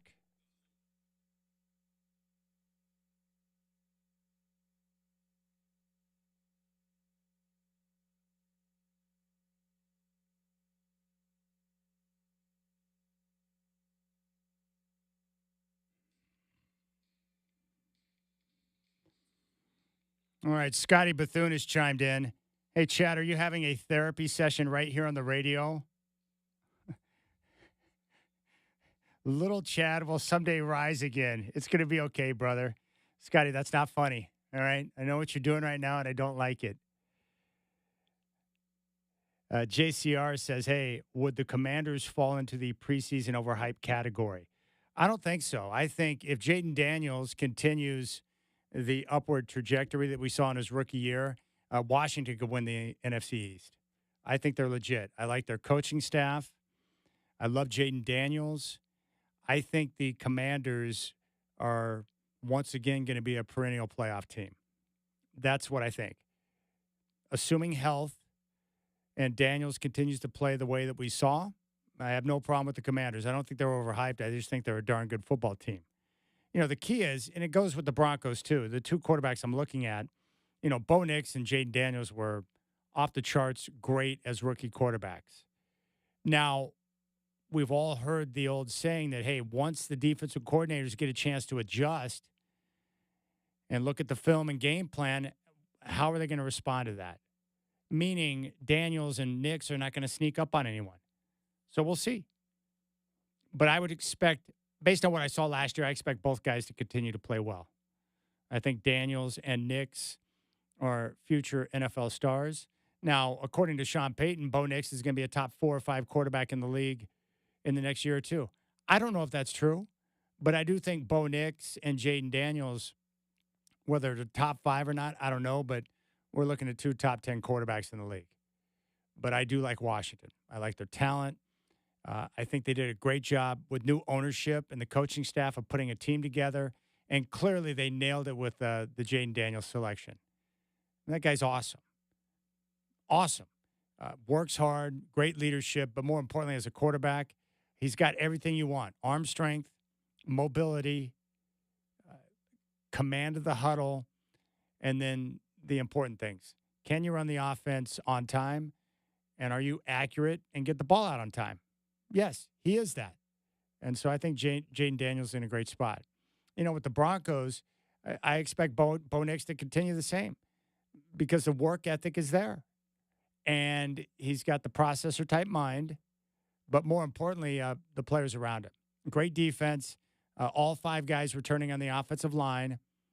They have added to the running back group, and I think the receivers are going to be good. More importantly, they added a legit catching tight end in Evan Ingram.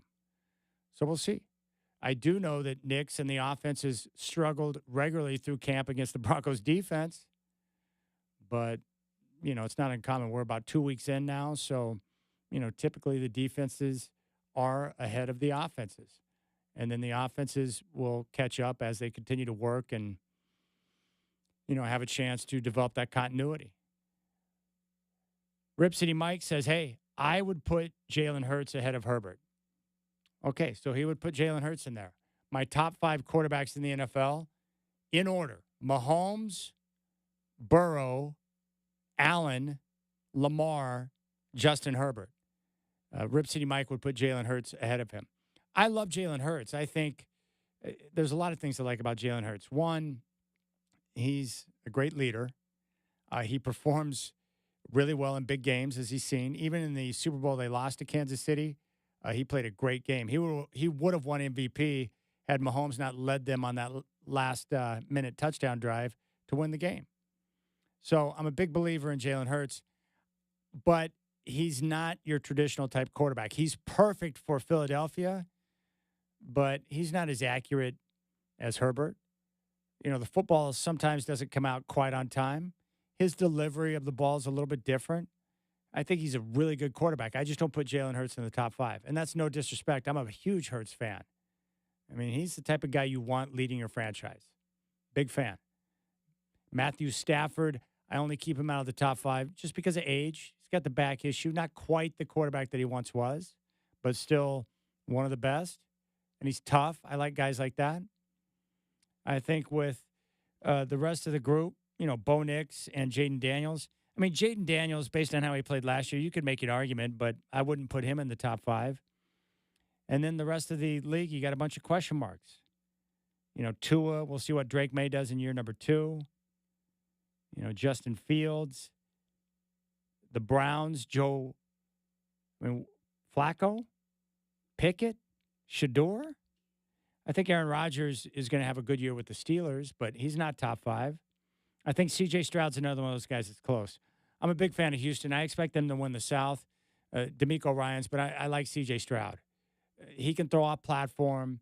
He can throw with many different arm angles. He's got the arm strength, and we saw it in his rookie year, just his understanding of how to, you know, run an NFL offense. And he's taken his team to the playoffs in back-to-back years. And he's got a couple of playoff wins. We saw him get a nice win over Joe Flacco and the Browns. They hammered the Chargers last year. You know, C.J. Stroud's pretty cool. I'm down with him. And he's got the arm strength. You know, he's a gunslinger. You know, Dak Prescott's okay, but he's not top 5. I wouldn't even put him in the top 10. Kyler Murray is a unique talent. He's not in the top 10. You know, Brock Purdy, good, but not dynamic. And Sam Darnold's okay. Baker Mayfield's pretty good. So, yeah, you know, we've got, you know, 5 guys who are definitely just immense with their talent. And then you've got 2 or 3 guys who are just on the outside of the top 5 looking in. But, you know, we'll see. You know, in terms of who's being overhyped right now, you know, it's always hard to say, but there's always a team that's going to fall back. My pick for the team who was a powerhouse last year, Detroit, I think the Lions will be the team that takes a step back this year. Big fan of Dan Campbell and what they've been able to do with Jared Goff with the balance on offense. I just think replacing 2 coordinators at the level of Aaron Glenn and Ben Johnson, I just see them having issues in the first year of transition. And with that, you know, take a step back. The NFC North is, you know, it's going to be tough. Green Bay is really good. You know, with Minnesota, I don't know what to expect. Roster's loaded, but you got J.J. McCarthy, who's going to have to go through his, you know, first season as a starter. I don't know what to expect there. My guess is he's going to struggle at times with turnovers, with mistakes, just trying to get a feel for how to run an NFL offense. The advantage for J.J. McCarthy, though, is that he's got great players around him, and he's got a very good quarterback coach and an offensive coordinator. I like it. You know, it's the same thing in college football. You take a look at the top teams in the nation right now when we're trying to select, same thing in the NFL, but you look at the top teams in college football right now. All the teams that we think have a chance to win the national championship, almost all of them are going with a new quarterback this year. Miami's got a new QB. Alabama's got a new QB, as does Oregon, Notre Dame, Georgia, Ohio State, and Texas. Now, we assume Texas is going to be okay because they got Arch Manning, and that's probably an upgrade from what they had last year, which is probably true, over Quinn Ewers. So, really, what have you got? Penn State, Clemson, LSU. And if you're looking at a team on the outside or just the outside of the top 10, Arizona State's got Sam Leavitt back. So the majority of teams in the top 7 or 8 in the nation, they're all replacing quarterbacks. So you just don't quite know what to expect. So we'll see. I'm excited to see Dante Moore with Oregon and get a chance to work with Will Stein and the different types of looks that Will Stein will be able to give a defense with an athlete like Dante Moore. It's got to be pretty tantalizing for him. As a play caller, when you can look at your play sheet, I can call anything on the sheet. Some guys, you can't do that. Then you have some guys who have the ability to do just about anything. Much like with the Chargers offense this year. Herbert had that, what was it, the foot issue last year? Well, he's 100% now. And so they're going to utilize his legs. So you can have him involved in the RPOs. He can run the football. And any type of stress you can put on the defense where they're worried about the quarterback, it's such an advantage. We saw that in the Rose Bowl that Herbert won. He used his legs. It can be deadly. Bo Nix, very mobile quarterback, underrated in terms of speed. He's got good feet. The Broncos are going to utilize his ability as well. The same thing with Lamar. Lamar is becoming a better passer year by year, but, man, when he utilizes that athleticism, I just like dual threat guys. I want them to be able to win the game from the pocket, but it sure is nice to have a dual threat guy where you got the defense worried, thinking. I just think that when you have that type of weapon, or you can put that type of stress on the defense, you cause guys to think, and the more they think, the less they react, and that's where you can gouge teams with big plays, which is cool. And how about the Mariners now suddenly on fire? They're now 1.5 games out after their win today over the White Sox, and Seattle now 10 games over 500, 1.5 games out in the West. Really good. Really good. It's amazing what a couple of moves at the deadline can do for you. Next up, Tampa. 3-game set starting tomorrow at T-Mobile before they take off on a road trip with stops in Baltimore, New York, and Philly. All the Mariner fans I've run into on the golf course and around town, excited. They haven't felt this way in a long time because their team finally has the lineup and the pitching to be able to go out and consider themselves legit contenders. So it's going to be fun to watch. All right, so coming up next, Sean Hyken's going to join us. He was, I don't know how to put it, misquoted. He put out a mailbag and answered a question about Jeremy Grant, but was misrepresented on social media, so I want him to clear that up. And I think the question was very simple, like if Jeremy Grant is still on the roster to begin the year, which looks like he will be, what are the Blazers going to do with the starting lineup? So we'll deal with that question coming up next. Sean Hyken will join us. I appreciate your time on this Thursday. I'm Chad Doing. Michael Shacker's here. You got the Rip City Drive on your home of the Blazers, 620 Rip City Radio.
I'm not sure why he was playing in the first preseason game, but Joe Burrow finishes his night against the Eagles, 9 of 10 for 123 yards and 2 touchdowns.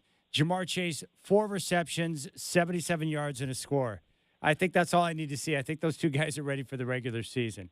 Raiders and Seahawks coming up at 7. Joining us now is our Trailblazers insider from Rose Garden Report. You can follow him on social at Heiken. Sean Heiken is back on the show. Sean, hello. I heard you're going to take in 9 Inch Nails. That's pretty awesome. You excited about the show? Yeah. No, sorry, I just got I it cut out for a second, so I'm back on. No, it's great. I'm glad you're here. Thanks a lot, Shacker. Shacker screwed you over there, but 9 Inch Nails, man, you excited about the show? Yeah. Should be good. Yeah. All right, excellent. Okay, I brought you on because I read everything you put out at rosegardenreport.com, and you had put out a mailbag, and the question was very simple. Someone was asking what would happen if Jeremy Grant were still on the team when the season began, what the starting lineup would look like, and someone misrepresented what you had to say in your response because they put out a social post. Sean Heiken says Jeremy Grant will not start if he's on the roster when the season begins, but that's not what you said. If I read it correctly, you were just saying that, hey, the way Joe Cronin and Chauncey Billups have done things since they've been in charge is they let the players decide based on how they play in camp, how they perform in the preseason. They let the players determine who the starting lineup is going to be. And if Kamara and Denny Abdia prove to be the two best forwards, they'll be the guys who start at the beginning of the year.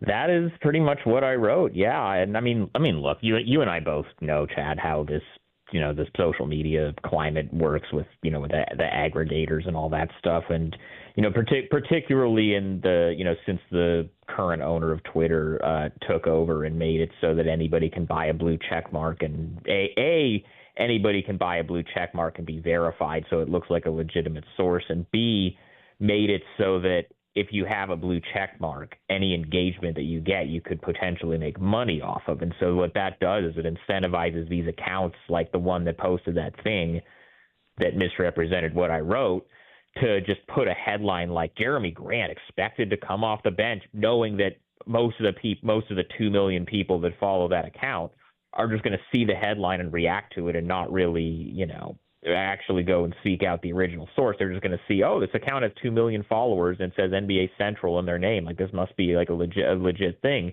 And then the whoever owns that account gets paid off of all that engagement, even though what they wrote is not an accurate representation of what I said. Yeah, no question about it. I just don't like it when people get misrepresented like that. With the Trailblazers, you also made another good point that, chances are Avdia and Kamara will be the starters at forward, only because if you go back to last year, those were arguably, and I'm not even saying arguably, they were no question the two best players on the team from start until finish. Don't you agree with that? They were great. Oh yeah, I mean we've been you and I have been talking about that since March, that those were their two best players and the two guys that we feel the most confident in going forward as far as, whether this team is going to take the next step. Those are the two guys that we think are the most sure things. Absolutely.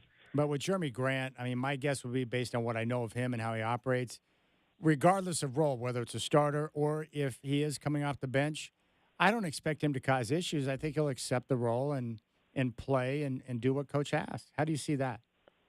I mean, that's just not Jeremy's personality. He's never been the kind of guy that's going to, make anything into an issue. If he ends up coming off the bench, it's not going to be something he's thrilled about, I'm sure. But, he's getting paid very well. He's getting paid the same amount of money whether he starts or comes off the bench. So I think he's gonna, and also just again knowing what I know of him and his personality is just, I don't think that's something that's going to be an issue if it ends up going that way. But again, we're talking about this at the beginning of August, and training camp doesn't even start until the end of September. So there's a whole lot of time left to go before any of these decisions actually get made. We're talking with Sean Heiken, our Trailblazer insider from Rose Garden Report.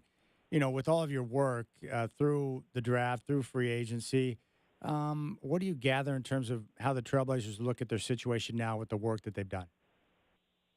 I think they're optimistic about things going into the season. I think, the couple of big additions that they made, the drafting of Young Hansen, who are obviously very excited about, and, buying out DeAndre Ayton is going to give him a runway to actually be able to play real minutes probably from opening night.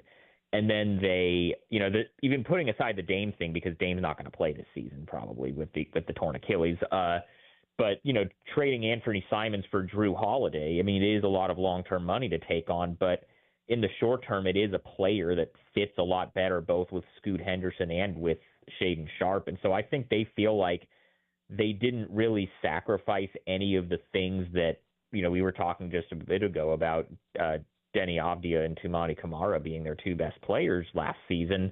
None of the stuff that you looked at from last season and said, hey, this is like a sustainable part of the future, none of that stuff is gone now, or none of that stuff has been sacrificed. And I think they feel like the pieces that they brought in over the summer are better fits around that. And I think they're just kind of now, especially now that, Joe Croner and Chauncey Billups both have their new contract extensions, and they did a pretty big revamp of Chauncey's staff, and everything is maybe a little bit more aligned right now. I think they feel like even though maybe the win-loss record itself in the second half of last season might have come a lot against some teams that were, it wasn't against like the toughest, slate of competition, a lot of tanking teams, a lot of injured teams, that kind of thing. But I think they feel like the principles are there, and just stuff that they did this offseason just is going to add to that. So we'll find out in a couple of months if that's true or not. Hey, Sean, have you heard anything in regard to the offseason so far for Scoot and Shaden and how that might be progressing? I mean, I've seen some stuff on social media. I saw Shaden did a pro-am in the Toronto area the other day. Scoot has been doing some of those runs in LA. It's just kind of little stuff like that you see on social media, but that's also the kind of stuff that I don't really take into too much consideration one way or the other, because you can see, every time one of these guys like goes off in a pro-am, it's like, oh, the league's not ready for it. And then, it may or may not be, it may or may not actually translate over. But from what I can tell, I mean, it seems like everybody's having a good summer. I haven't heard of anybody being hurt or unable to do anything. So, there's no reason to feel like it's, everybody's not optimistic about those two guys going into the season. I haven't talked to you since the Drew Holiday introductory press conference. He came out and answered questions and presented himself exactly how I thought he would. He's such a cool customer, and you can tell he's got the experience. He's been around a while, but I thought his answers were very forthright and honest. I respect the way he handles his business. Yeah, absolutely. And I think that's part of why they brought him in. Obviously, the off-court stuff, the leadership stuff, the locker room presence, that was a big part of why they wanted to bring him in. But he's also still he had a little bit of a down year last year in Boston. He's not as good as he was 2 years ago when he helped the Celtics win a championship, but he's still really good. And I think he still has at least a couple more years left as a really high-level, productive player. So it's a combination of those two things. And also, the thing that stuck out to me, Chad, from his introductory media availability last week is he brought up, when he was asked about Scoot and he was asked about some of the young players, he said that Scoot is the next one up. Those were his words. And he talked about playing off of Scoot and playing off ball. So it's not, I didn't get the sense that he, is coming into it saying, oh no, I need to be the priority on offense. I need to be the priority in the backcourt. And he said he's here to help Scoot. He's here to, he sees what Scoot did the second half of last season. And he's kind of, as he put it, he's here to fit in wherever he can fit in. So I think, he said everything you would want him to say in his introductory remarks. I think perception with the Blazers, when you look at Scoot Henderson, is, hey, you couldn't ask for a better situation. He gets to learn from Dame, from Drew Holiday, and from Chauncey Billups. Do you think that's overblown, or do you think that really is a nice set of guys to have around your young point guard? It doesn't hurt. I always kind of feel like whenever people talk about, oh, he's going to be mentored by this guy, that's just kind of an easy thing to say and to point to. So I don't know how much it's going to be like, somebody put it somebody I was talking to the other day put it that the way people act is if you are playing a video game with somebody, then their character will pass their skill traits onto you. And that's not actually how it works in the NBA, but it's certainly, and especially because all three of, Dame, Chauncey, and Drew have all been saying the right things about wanting to, help Scoot along. It certainly isn't going to hurt to have those guys around as far as his development. All right, I got one more question for you. With the potential sale of the team and, the Trailblazers remaining here in Portland. This John Turok has got this idea out there. It's buytheblazers.com, and what he's trying to do is basically turn the Trailblazers into something that we see in Green Bay with the Packers, where it would be a community-owned team. I mean, is that even something the NBA owners would allow? I can't imagine they would entertain such an idea. Well, are they going to be able to get up to $4 billion? Because that's probably the starting point for what the price is going to be. If they can actually raise $4 billion in crowdfunding, then more power to them. Then we'd see where it goes from there. But that's a lot of money to have to raise just from like public donations. Yeah, that's amazing. All right, Sean, I think that's all I got for you, buddy. I appreciate you stopping by. Have fun at the 9 Inch Nails concert, and you and I will catch up soon. Yeah, absolutely. There you go, Sean Hyken. RoseGardenReport.com. You can check him out. And just don't misrepresent Sean. That's my guy right there. He did not say that Jeremy Grant is not going to start if he's on the roster to begin the year. He just was making the point that, one, Avdia and Kamara were the two best players on the team last year. And the Blazers under Billups and Cronin, they let the players determine, based on performance, who the starting lineup's going to be. So if you ask me who I think is going to start, Avdia and Kamara.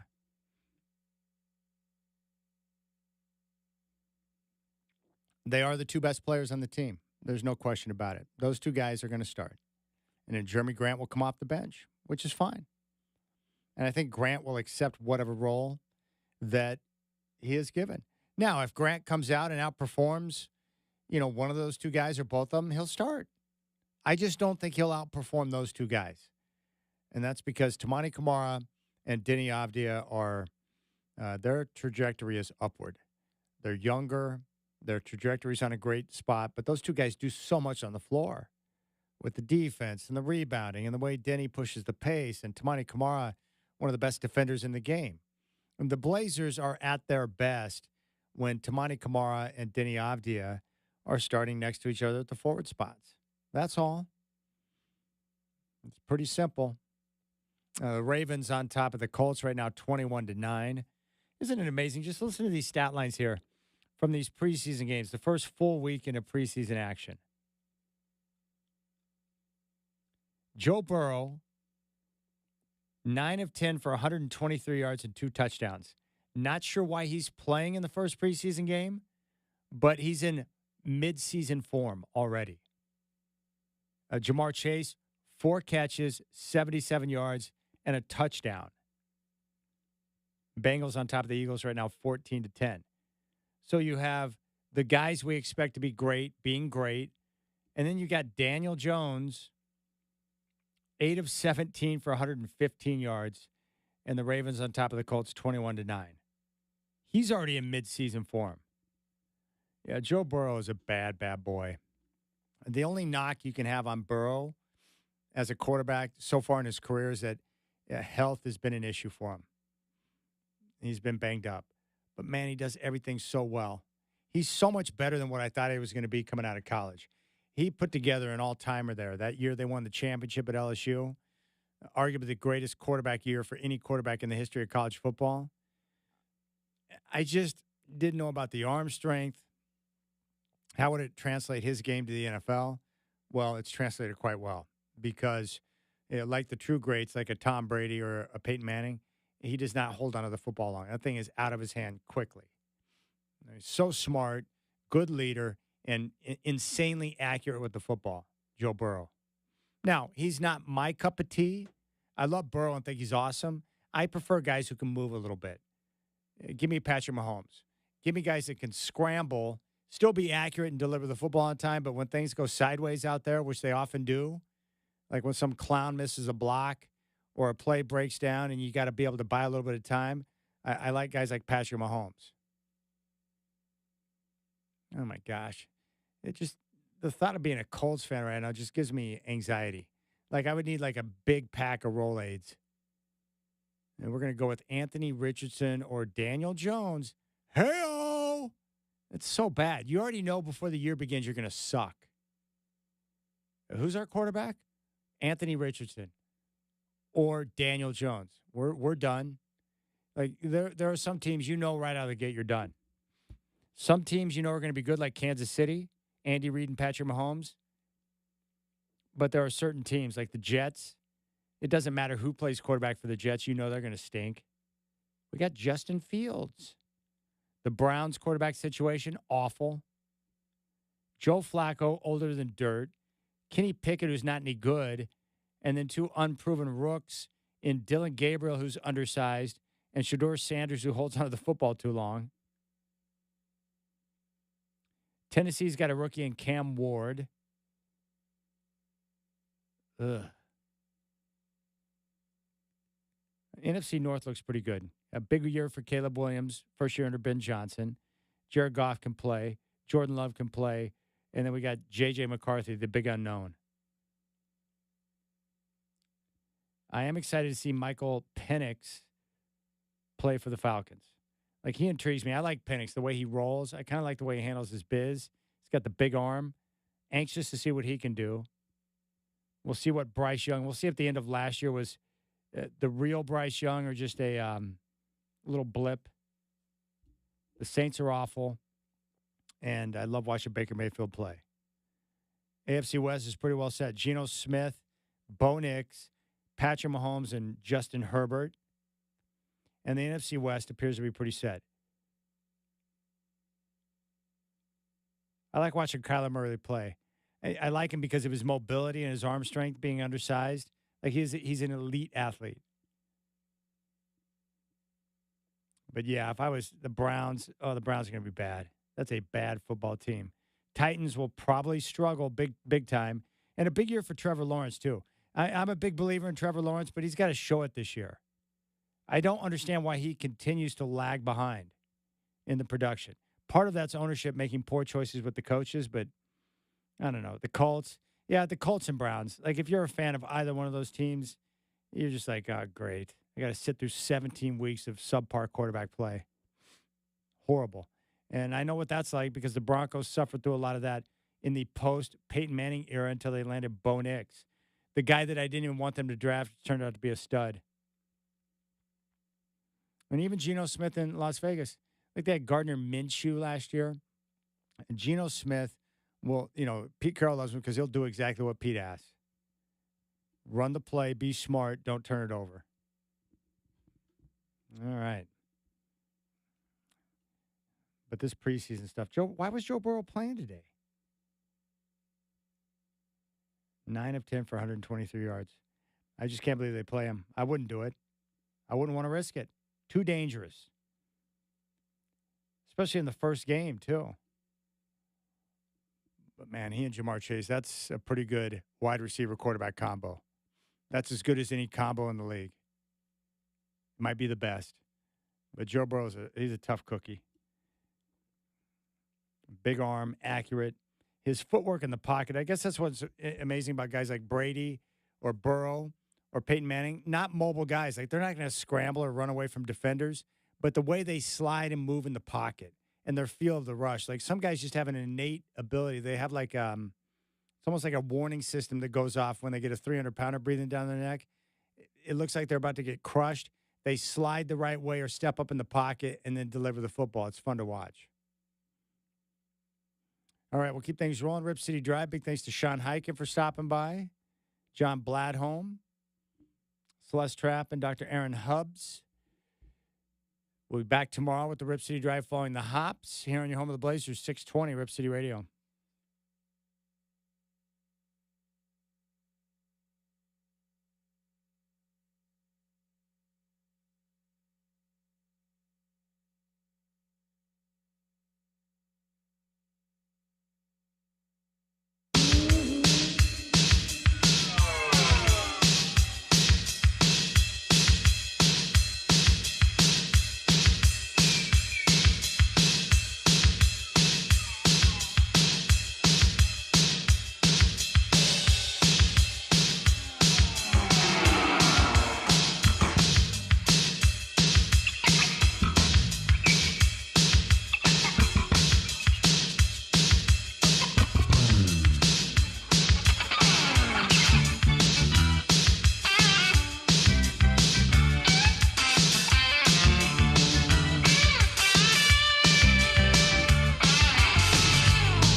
Bonds one home run away from history, and he swings, and there's a long one deep into right center field, way back there. It's gone! A home run! Into the center field bleachers to the left of the 421-foot marker. An extraordinary shot to the deepest part of the yard. And Barry Bonds with 756 home runs. He has hit more home runs than anyone who has ever played the game. Henry Aaron, the home run king, 755. He hit his last one 31 years ago. And now tonight in downtown San Francisco, Barry Bonds hits number 756, one more than Aaron. Pretty amazing that time flies by the way it does. That was Bonds' all-time record-breaking 756th home run, which turns 18 today. That, of course, was the great John Miller, voice of the Giants on KNBR. What's even more amazing is that that guy's not in the Hall of Fame. Barry Bonds, like the greatest baseball player in the history of my life. It's crazy. So there you have it. Barry Bonds, 756th home run, turns 18 today.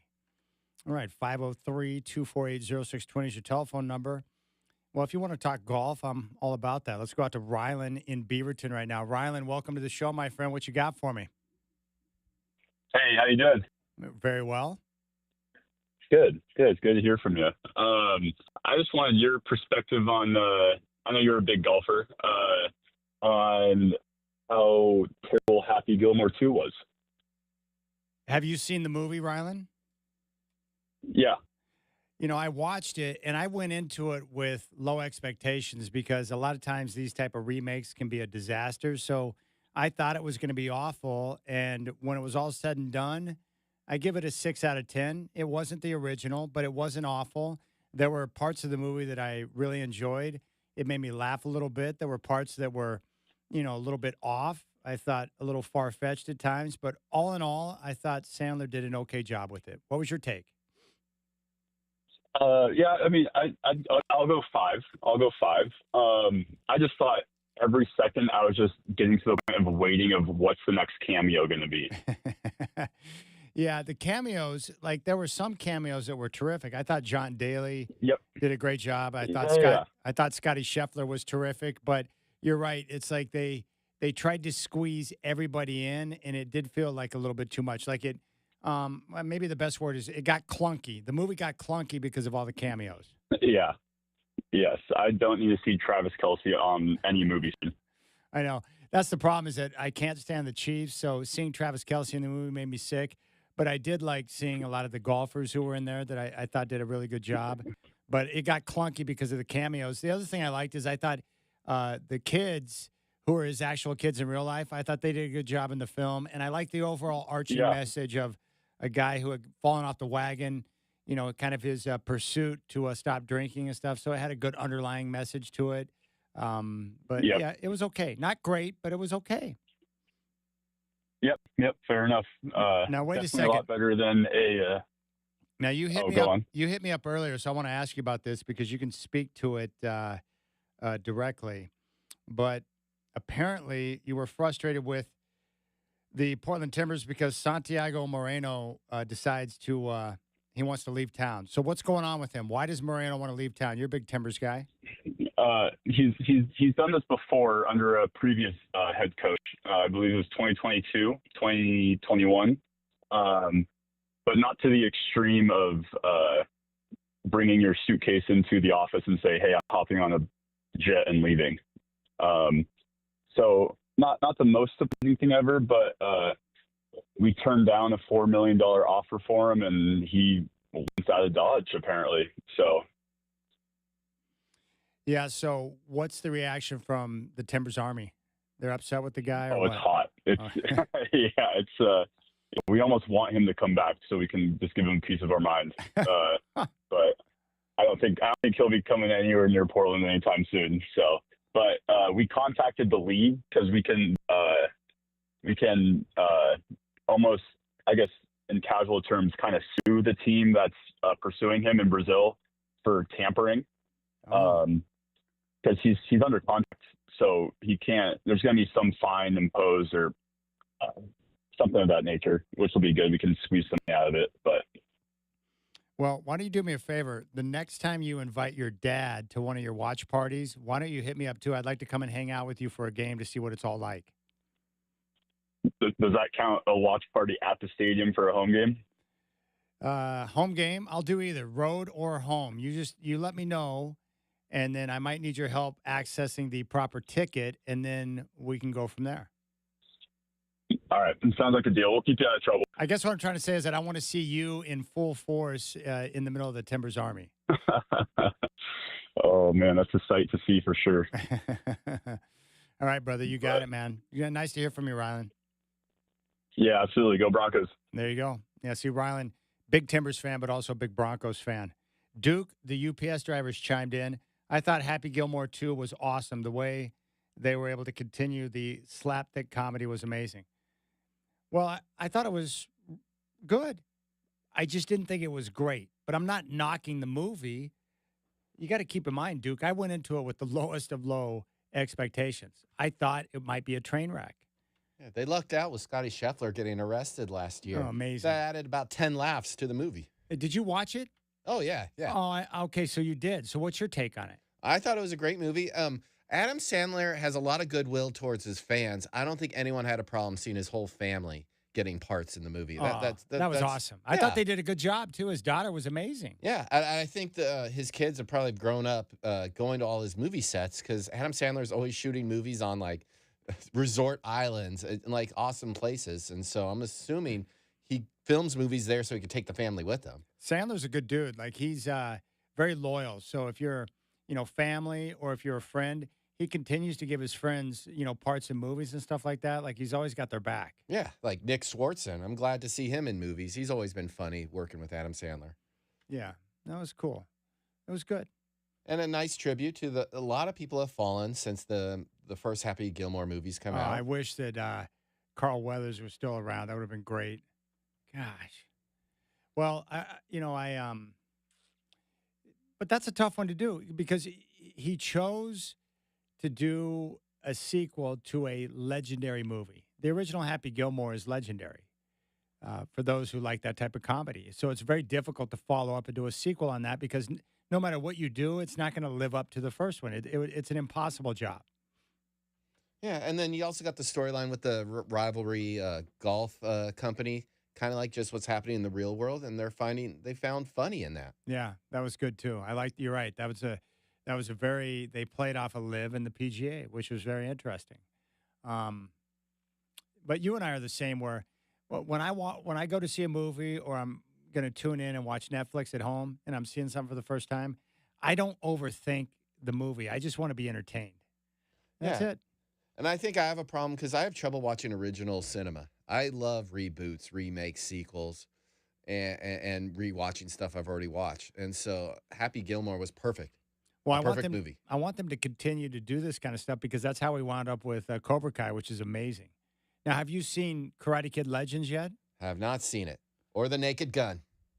Okay, I want you to see Karate Kid Legends because I think you're going to be totally down. Yeah, I've been putting it off. Been busy this summer. House renovation and everything But you're getting close to done. You'll have more time for entertainment. Yeah, just in time for football. Big thanks to our guest today, Sean Heiken from Rose Garden Report, John Bladholm coming in to talk about Oregon Charity Championships, Celeste Trapp with Dr. Aaron Hubbs. We appreciate their time. We'll be back tomorrow with the Rip City Drive following the Hops. You guys have a great night.